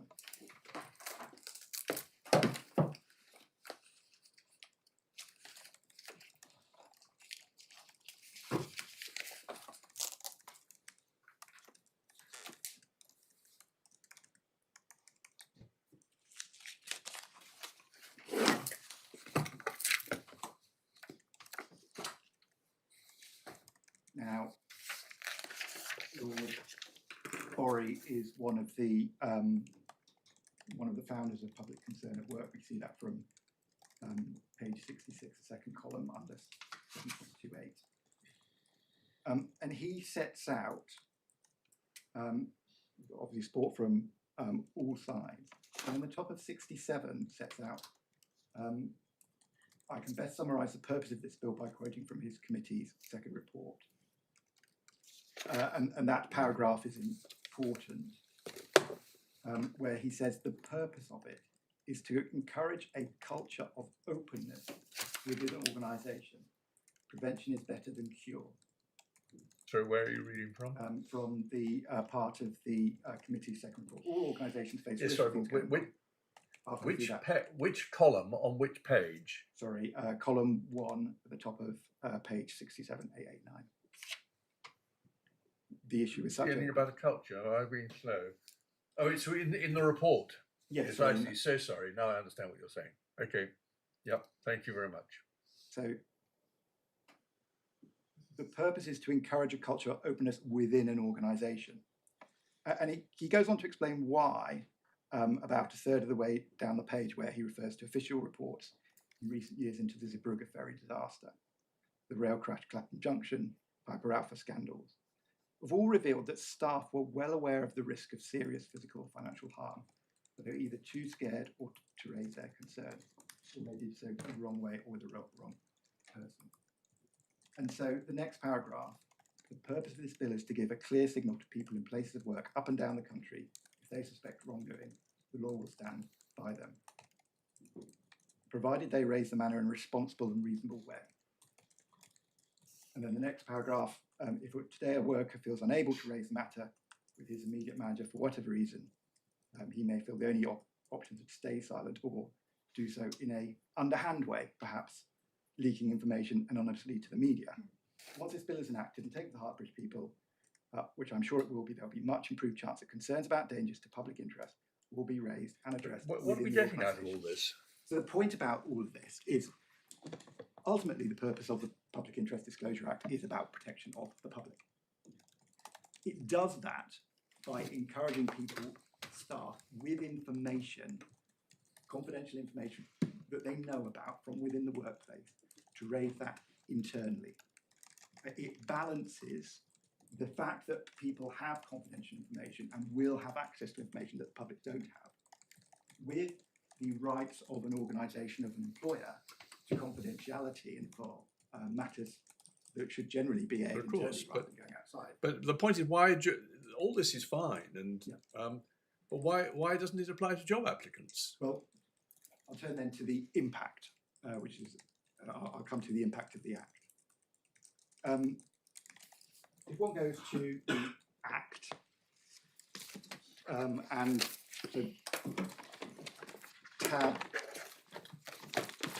2, bundle 1 of the authorities bundle, and one starts at section 43A.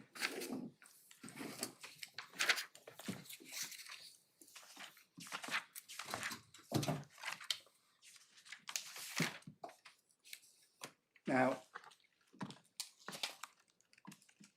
firstly, 43A contains, as Darwin said yesterday, 2 limiting conditions. In fact, contains 3 limiting conditions. One is the protected disclosure must be qualifying.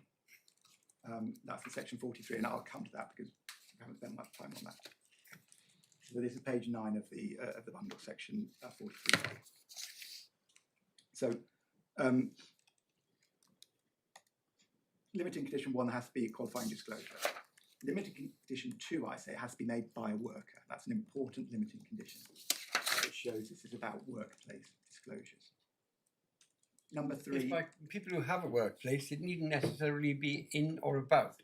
They could meet their friend from the next door company, and the friend could say, "Do you know, my employer's ripping you off rotten." And he might go straight to the local press, and he'd be protected if his employer felt a degree of loyalty to his co-director. It just isn't legally correct to say it's information acquired in the workplace or information about the workplace. It could be the subsidiary in Singapore that's doing corruption, the subsidiary in Nigeria that's built a dam that's got a flaw in it. It just doesn't help to say things that aren't legally accurate. It's about work. It's about protecting a worker in connection with work. That is. But again, this is in a sense obvious, but you're not. I suppose you're albums keep quiet. You only come to what's different about the applicant, who also has knowledge, has confidential information gained from or has confidential information and has disclosed it in a previous workplace, and is then penalised when they apply for a fresh job in the same industry. I'll come to that in a moment. So that's what this case is really about. So just ramming home the bits that are obvious doesn't help us deal with the bits that are tricky. Just to be clear, this case is that blacklisting type case is not actually this case. The claimant is not someone who has disclosed something about previous. No, but I will address this that. is not a blacklisting case as such, but you are justifying not having a protection for job applicants generally, whereas job applicants may well be vulnerable in blacklisting type situations. So the key is, if one then goes to section 43B, which is page 10. Yeah. Now, the question then is, what is a qualifying disclosure? And that boils down to a number of different tests, and there's lots of authority about this. One is there has to be a disclosure of information, so actual information has to be disclosed. Not enough there to be an allegation. Two, Well, that's okay. Kilrain, 2018 ICR. There's authority on the difference between. Two, the disclosure of information has to be in the reasonable belief of the worker making the disclosure. One in the public interest, and then tend to show one of the following has happened. So I have to show one of the criminal offence. We'll take that one for now. Now, within the question of both the public interest and, importantly, criminal offence, there are two elements: an actual belief that the information tends to show that, and a reasonable belief. And those questions do take a lot of tribunal time. If one goes to Darnton, for example, at page, so this is tab 11, paragraph 29, which is page 127.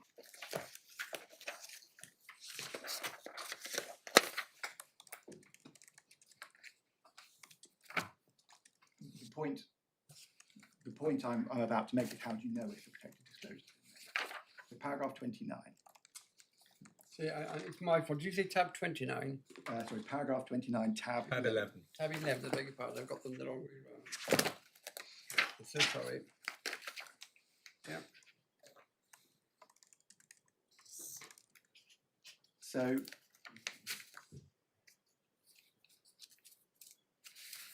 that paragraph 29, it was upheld in this court in Babula.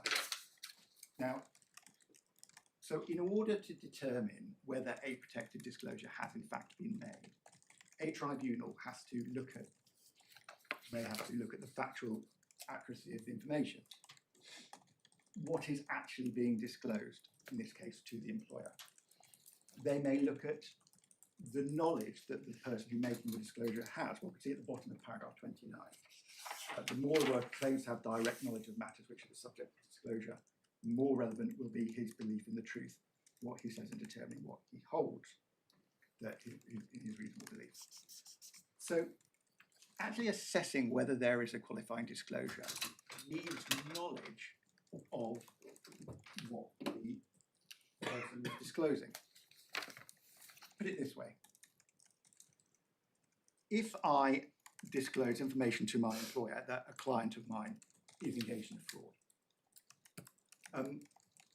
my employer will be able to assess whether that information is accurate, is reasonable, will be able to make an assessment as to whether what I have told them is a qualifying disclosure, because they will generally have access to the same information as I will have. So they will, we've got a client who's engaged in fraud, or I've got a co-worker who's engaged in fraud. The employer can look into that and make an assessment. There'll be an investigation. It may turn out that this disclosure is unreasonable. It's not the basis on which you are making this allegation is just not reasonable. It's an unreasonable allegation. It may turn out that there's no proper basis for it. If that turns out to be the case, then you are entitled to do something about it. You are entitled to take action about it because it's not a protected, it's not a qualifying disclosure. Now, the problem, so you know, so you can make a decision based on what you know and what you've been told. The problem in terms of an applicant is you don't know. So if someone comes to you as an applicant and says, in order to get ahead of what they know is going to be a bad reference, my relationship with my employer broke down because I blew the whistle. Because I said information about a client who was engaged in a fraud. Now they tell you that. You then get the bad reference from the employer that says this person didn't actually make protected disclosure, they were just very bad at their job, or they were untrustworthy. As a prospective employer, you have two competing accounts. The question is, how do you know which is true or not? And the answer is, well, you might be able to find out, but in reality, you're not going to. Or you may not be able to. But can the same situation not arise in the case of a current employee? Well, it can, but the problem is if you, for example, raise a financial, if what you are saying is protected disclosure is about the financial irregularity of a client. Now, you can't go to your prospective employer and explain all that because then you're disclosing confidential information about your employment. Nor can the previous employer come and give you information about that because they would then be disclosing information about the previous employer. So how do you as a employer know? Is it the former employer who is the bad egg here? Or is it the employee who's coming to me for employment who is the bad egg? And that's the issue. It's about, and that is why, as I say, in terms of the detrimental impact, that is why you don't know. So you confine it to worker then, because in the bulk of cases, you've got parameters which are likely to give rise to an allegation which could well be well-founded and which the employer can investigate. There may be other cases, but in the case of an applicant, it's the reverse. Whilst you can think of circumstances where that would happen, they're outside the organisation, and how are you going to investigate? Is that the point? Yes, exactly. Hold on, let me write that down. Whatever I said, you said, yes. So with the work, parameters are bounded.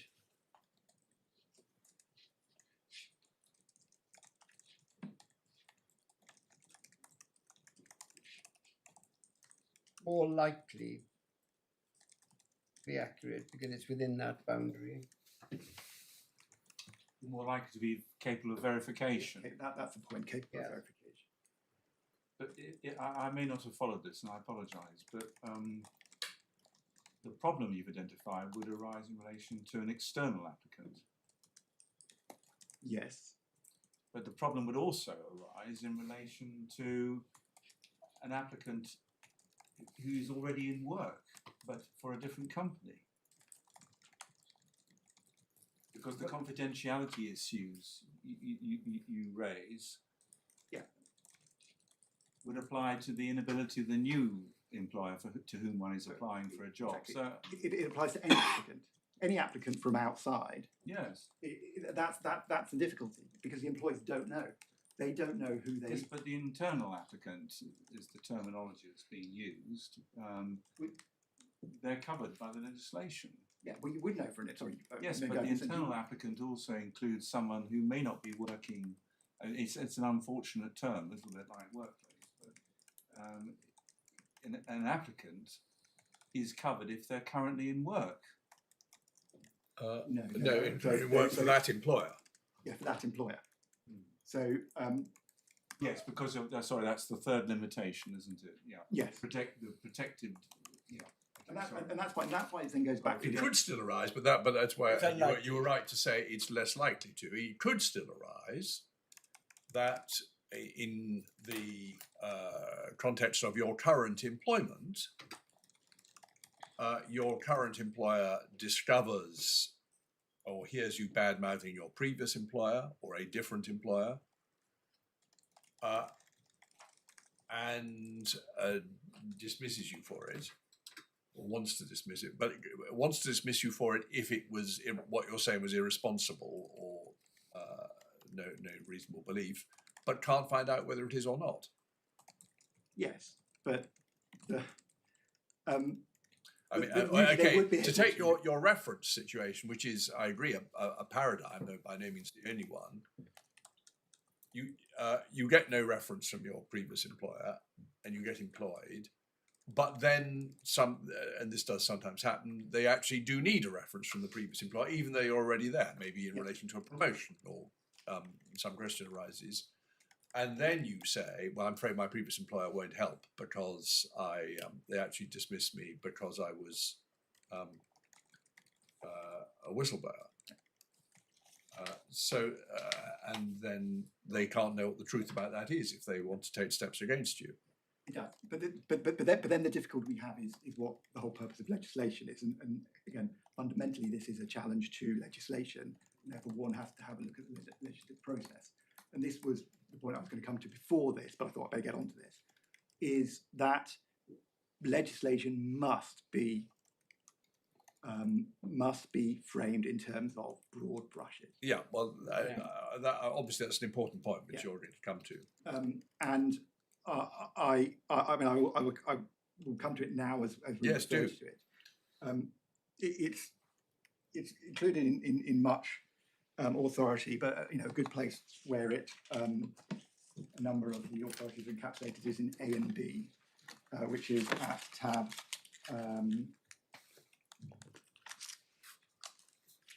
42 in bundle 2.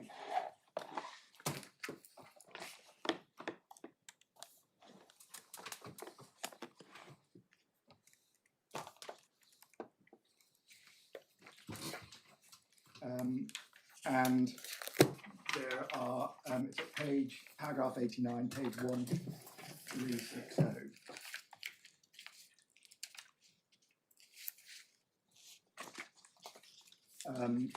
Sets out, so paragraph 89 there. So I'm behind you. Tab 42, did you say? Tab 42, yeah. Which page did you say? Page 1360, Thank you. paragraph 89. Oh, this is the criminal injuries case. Yes. Yep. Now, there's lots of authorities setting that out. Sorry, I wouldn't tell me one more time. Which page? Sorry, page 1360, paragraph 89. Thank you. Lord Bingham legislation cannot be framed to address particular cases, lay down general rules. Line must be drawn, it's for Parliament to decide where, etc. The fact that grounds for criticising or disagreeing with views does not mean that they must be rejected. And the clearest point comes from Lord Hughes in Tijera, which is at the top of page 1361, and there's the at around B, the quote from Tijera. The truth is that clear rules based on readily ascertainable facts, which are simple to state and to understand and apply, have a merit of their own. Now, and I say a number of points were made, for example, yesterday to say, well, actually, once you're a worker, you can make a complaint about something outside of the work. Or when we're dealing with the NHS litigation, NHS workers, it doesn't specifically refer to people in healthcare. But if Parliament and the legislative draftsmen tried to address every single case to ensure that the legislation exactly fitted what they were seeking to achieve, the person they were seeking to achieve, legislation would be impossible. Yeah, we have the point. It's a very well-known point. Or massively vague. Yeah. So the mere fact to say, well, actually, the legislation does allow, for example, the fact that once you're employed, the employer might I find out. understand. It is, you can't legislate in a way that makes that sort of clear distinction. Now, returning back to section 43B, just to sort of analyse the blacklisting point further. Now, if you're the employer and you've got these competing views, you don't know, you try and investigate, you don't know whether you're going to find out or not. In the end, some people may say, say you're a good employer, you don't know who to trust. Some people may say, well, actually, you're entitled to, in the end, not take the risk. Not take the risk and rely on the reference that they're a bad employee rather than employ the person. Now, if you do that, you might try and say, you might try to argue, well, actually, the reason for me not employing this person is not protected disclosure, but it's because of what their former employer said. You might try to argue some sort of severability argument. Now, exactly whether that argument would or not be difficult. But the point is if you could rely on that, if you could simply rely on what the previous employer said, then that doesn't take the blacklisted employee any further in the great majority of situations because they can already claim against the previous, the bad egg employer. And that's a point, you know, one can't frame legislation assuming everyone is, all whistleblowers are good whistleblowers and all, I say inverted commas whistleblowers are good whistleblowers and all employers are bad employers and they're all in their blacklisting cartel. You are going to get most employers who are good employers, who want to employ people who are good, who want people to raise concerns because they can address them. But faced with the difficulty of a bad reference from a bad employer or a good employer they don't know, or a bad reference from a or bad or good employer they don't know, you have to go with the bad reference because I think you're entitled not to take that risk. And whether that is a large corporation or mechanic or hairdressers, it applies to everyone, and that's the point. If you apply the rules that you can't apply, this applies to all employees and employees, all applicants, and apply to all employers. It would apply to the large corporation, the local authority, as much as it would apply to a small employer. Well, I just want to see what you're saying. Are you saying that the result of crudely extending 43B to job applicants as well as to workers is that if the new employer or potential employer dismisses on the basis of a bad, or refuses to give the job on the basis of a bad reference, and it turns out that that bad reference is because the applicant blew the whistle in the last job, the new non-employer person who didn't, who rejected the application will be liable? That surely wouldn't be the case, would it? Because it wouldn't be on the ground that they blow the reference. But then you wouldn't. Then it doesn't give you anything additional to the situation where because you can go against the old employer but suppose the new employer knows, maybe because the old employer tells them, or maybe because it's common knowledge, that the reason they've got a bad reference is because they blew the whistle on in the last employment. That would give them a remedy they wouldn't otherwise have. There are certainly arguments that there may be some people who would have a remedy they wouldn't otherwise have. But the reality is, look, if this is what I'm saying about the severability argument. If I don't employ someone because someone's given me a bad reference, which is going to be the majority of situations, then So that's fine. yeah. But what about the situation where I don't give you a job because I knew you were a whistleblower in your previous employment? either that is expressly stated by your previous employer in a reference, I sacked this person because he shot me to the Financial Conduct Authority. Unlikely people will be so unsophisticated, but can happen. Or at any rate, I know that to be the case. Why then isn't it valuable that such a person should have a protection against the new employer? Well, the reality is you do not know the facts, exactly what happened in the previous employment, so you don't know. Now, if the employer tells you, I sacked them because they're a whistleblower, then again, it's the former employer that is liable. There may be some situations in which someone is the new employer knows that someone has blown a whistle and is a whistleblower, meets all the criteria, and then doesn't employ them as a result. But the usual situation, the blacklisting situation that Protect are raising a complaint about, is that situation where they are blacklisted because it's the employer. And one can see that, for example, if one goes to the witness statement of let's just go to the witness statement of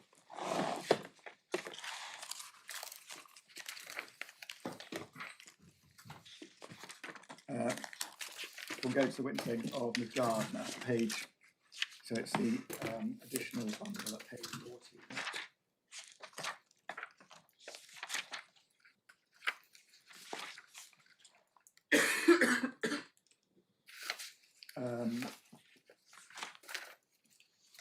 Of the case studies,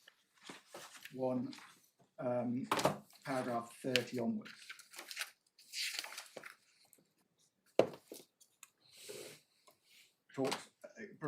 These are the case studies that they provide examples.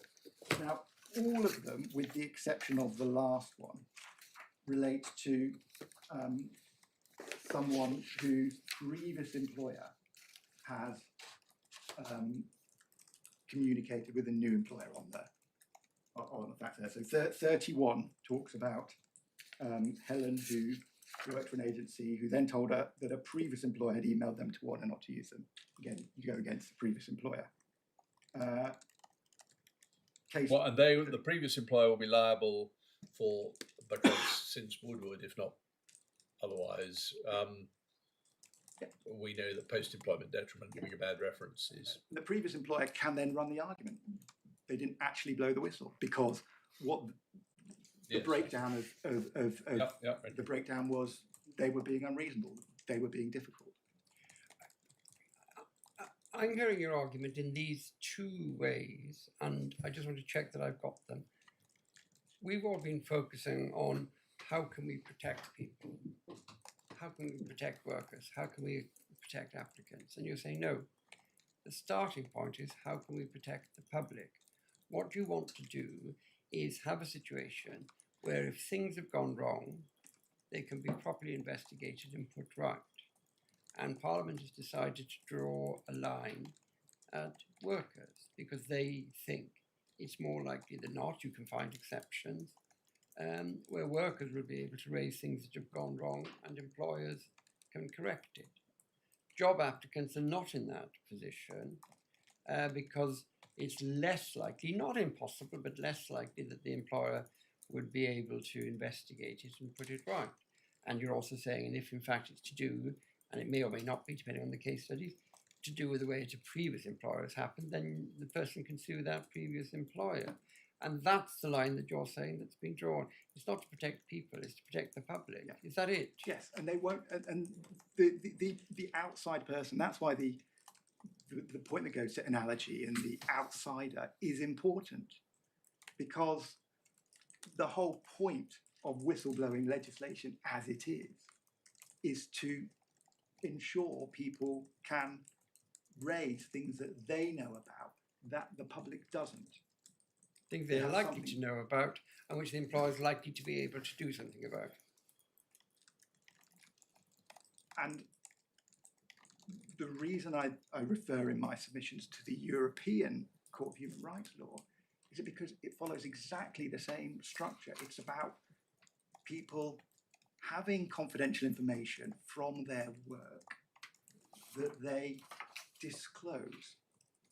And in order to be protected, they have to disclose that to their employer. They have to disclose it in a responsible way. And if one looks at the European court cases I referred to in my skeleton, it's a very, very similar pattern to the UK legislation. And in fact, there are authorities that say this doesn't apply to people who don't have confidential information.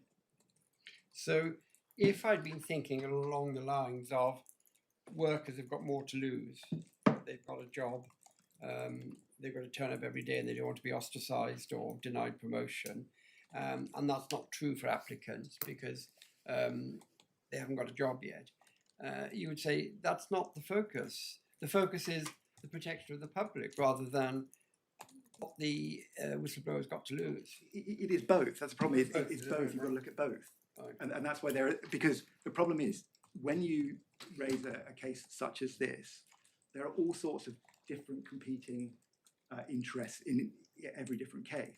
So for example, if you look at the case studies, we were there a moment ago, we have Sangeeta.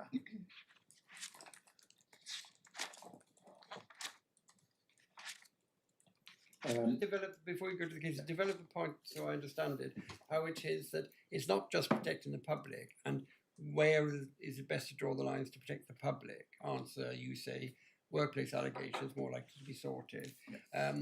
But also in the mixed part of the purpose is to protect those whom Parliament says have got a lot to lose as opposed to those who are failing to gain something. Why is that? Or how do I get that? That comes to the question of the need to protect when you're looking at justification. As I say, I think there are two sides of justification. There is one is what is the need? Is there the same need or is there the same extent of need to protect someone? And in respect of someone who is an outsider, who is an applicant, there is not the same extent of the need to protect the public because they won't have confidential information that needs to be disclosed.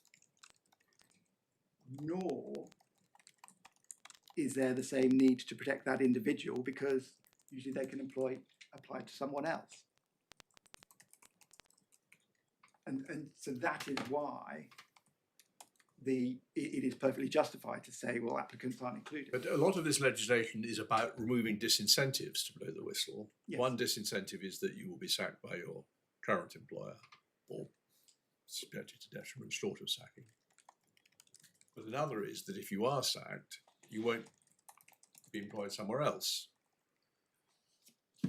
And it's not a complete answer to that to say even if your current employer is solvent, you can get an uncapped award against him for stigmatising you in the job industry generally. It doesn't need to be a complete answer. That's the point, because you can't have a complete answer to every single. No, I get that, but so the fact remains that really good protection would give you a claim against the employer down the line who doesn't want to employ someone with a bad reputation, who's whistle-blown in the past. So it's not all just about that all feeds into protection of the public because it's the existence of the disincentive. When I'm deciding, do I blow the whistle? It's worrying enough that I might be sacked by my own employer, but that might not be the end of the world if I can go somewhere else anyway. I might actually not want to stay for a bad, corrupt employer, as long as I can get another better job. But if I've got no protection when I go to the other better job and the employer there says, I don't want you because of what you did at the first company, that's bad for the public because I may decide, oh, well, I'll just keep my mouth shut. But then you have to also, as I take into account the good employer who doesn't know, who gets bad references and then... No, well, I get that. And so your point is, so that I've got it, is that the way in which you bring in the fact it's a worker with more to lose than an applicant who's not got more to lose, given these examples, is at the end of the day, the need is greater, they're likely to have the information, they've got more to lose, the stakes have been upped, and you protect them. True it is, other people may also lose, but you've got to draw the line somewhere, and you've said they're in the company, they're likely to have information, they will be even more likely to lose. There will be other people who might fall on the other side of the line, but you've got to draw the line somewhere. Is that it? Oh. And I mean, that deals with section 43B. I'll wait, my lord, while I write that down.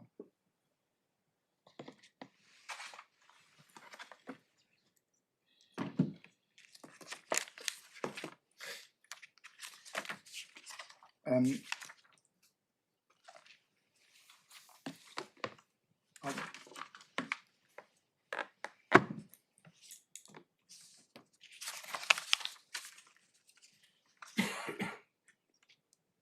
just give me a second.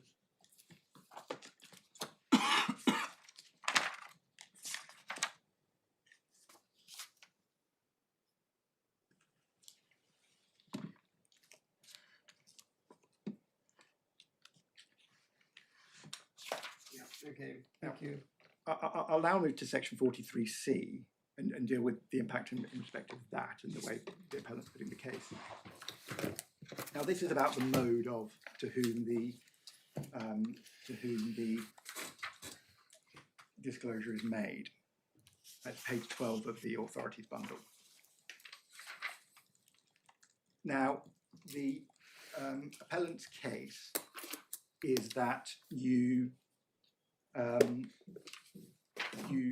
interpret through the Human Rights Act worker to mean prospective worker and employer to mean prospective employer, essentially. Now, what that then means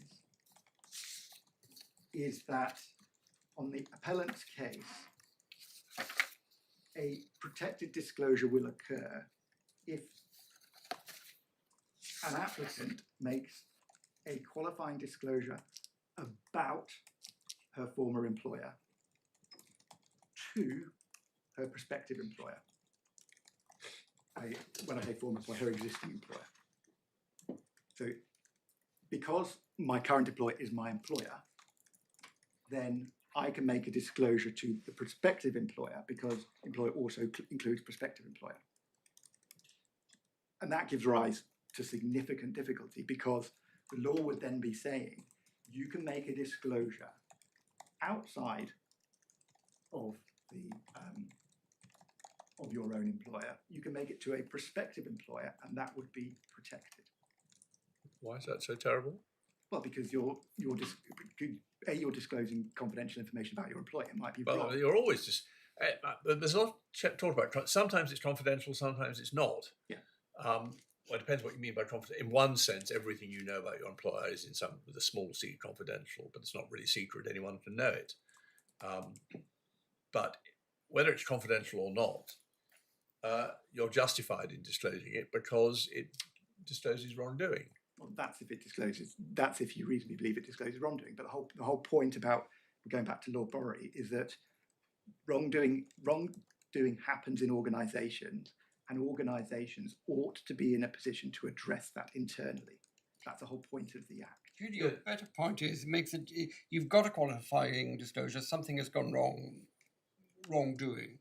And who do you have to make the disclosure to? One, your employer, because you think the employer is going to be in a position to sort it. Or two, if, however, it's somebody else who's responsible for the wrongdoing, then you make it to them. But in the applicant case, your employer or prospective employer is not going to be able to sort out what's gone wrong in the earlier place. Yeah. And the employer is not the person who's responsible to it. So you're back to making the employer compared to the first employer, the one who's not been sorting out in the first place. That's your better point, isn't it? Well, It's the same point. It's the same point. It's very unusual and hard to think there will be a case where you make a disclosure to the new employer about something that went wrong in the old employer, and the new employer then subjects you to a detriment because of it, because no problem for them. The situation where it will bite is much more with associated employers or people in the same industry, where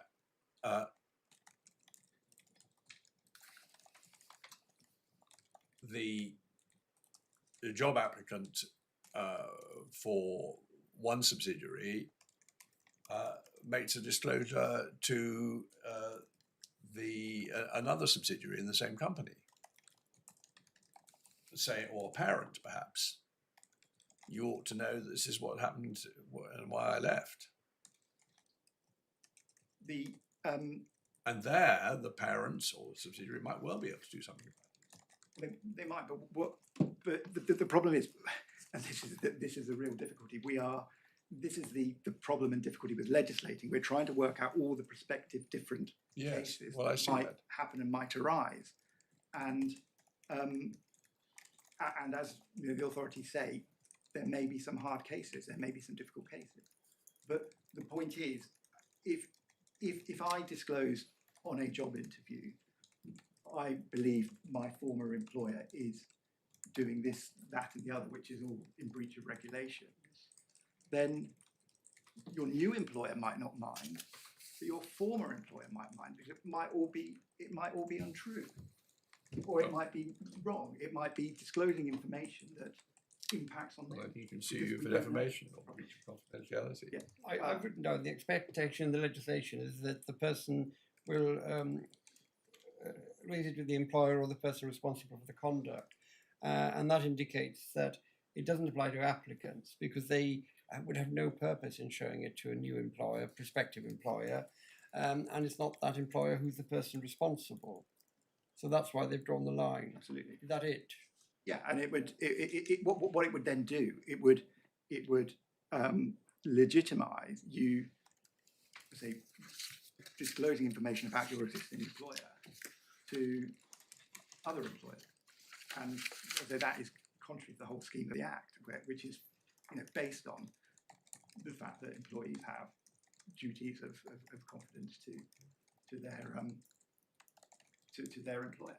And your So- main so- point so- is so that my all lord- of these things show that who they can reveal it to, and so all of these show that what Parliament has done is drawn a line so that things can be raised with people who can sort them out, and people who've got a lot to lose will be protected when they do it. Which is, But I mean, that's why the crucial part of your case, surely, is not to deny that there could be cases where, because as Mr. Jupp pointed out to us, the disclosure doesn't actually have to be about anything being done by your employer.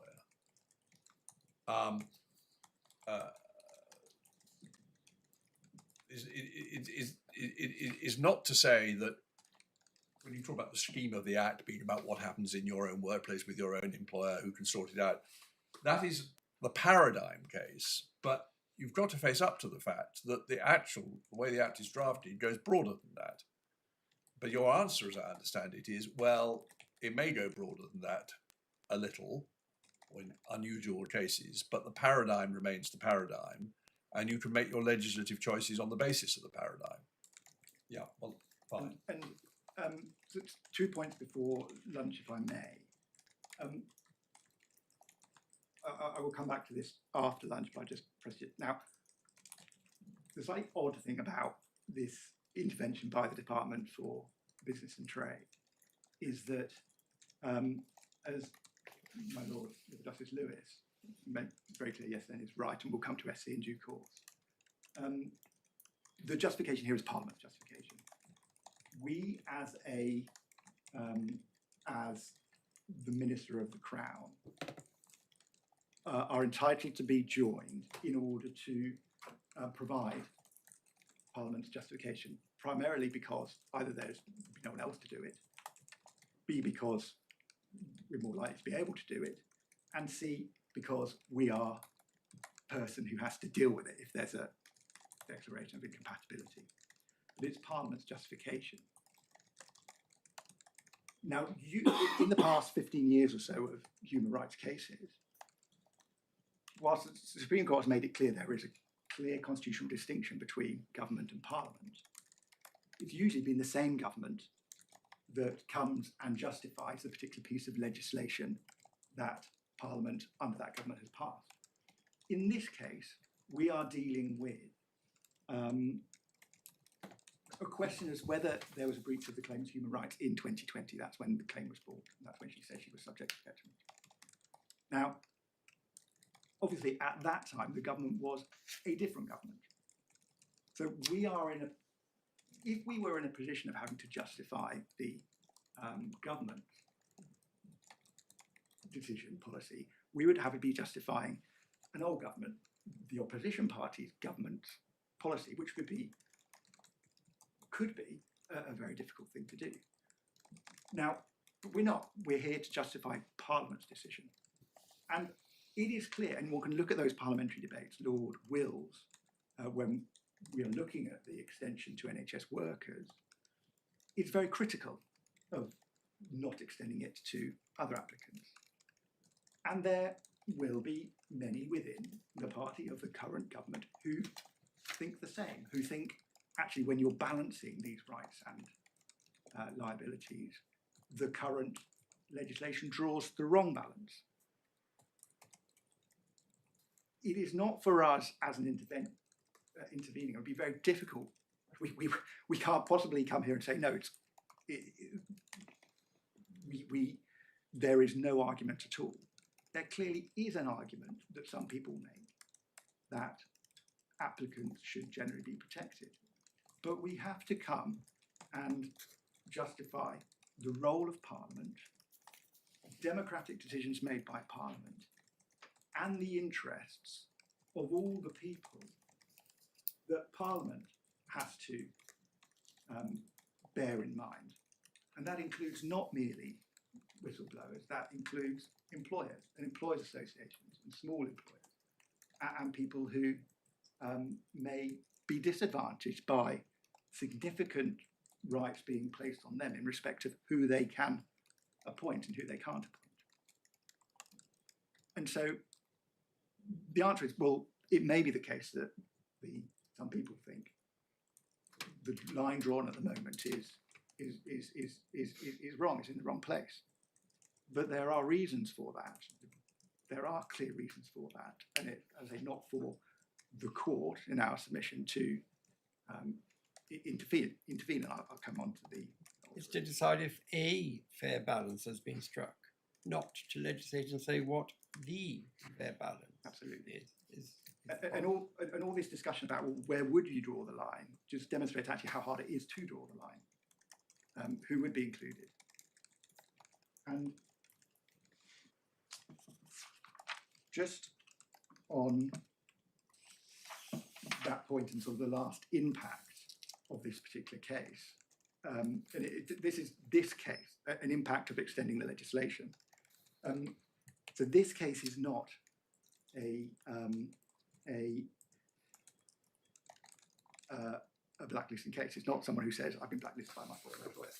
It is someone who raises a concern about someone who has been interviewed by them, essentially. And one can see that most clearly in, for example, the supplemental statement at paragraph 5.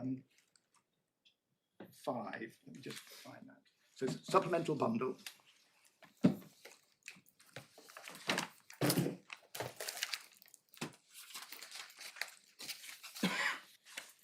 Page 41, paragraph 5. This is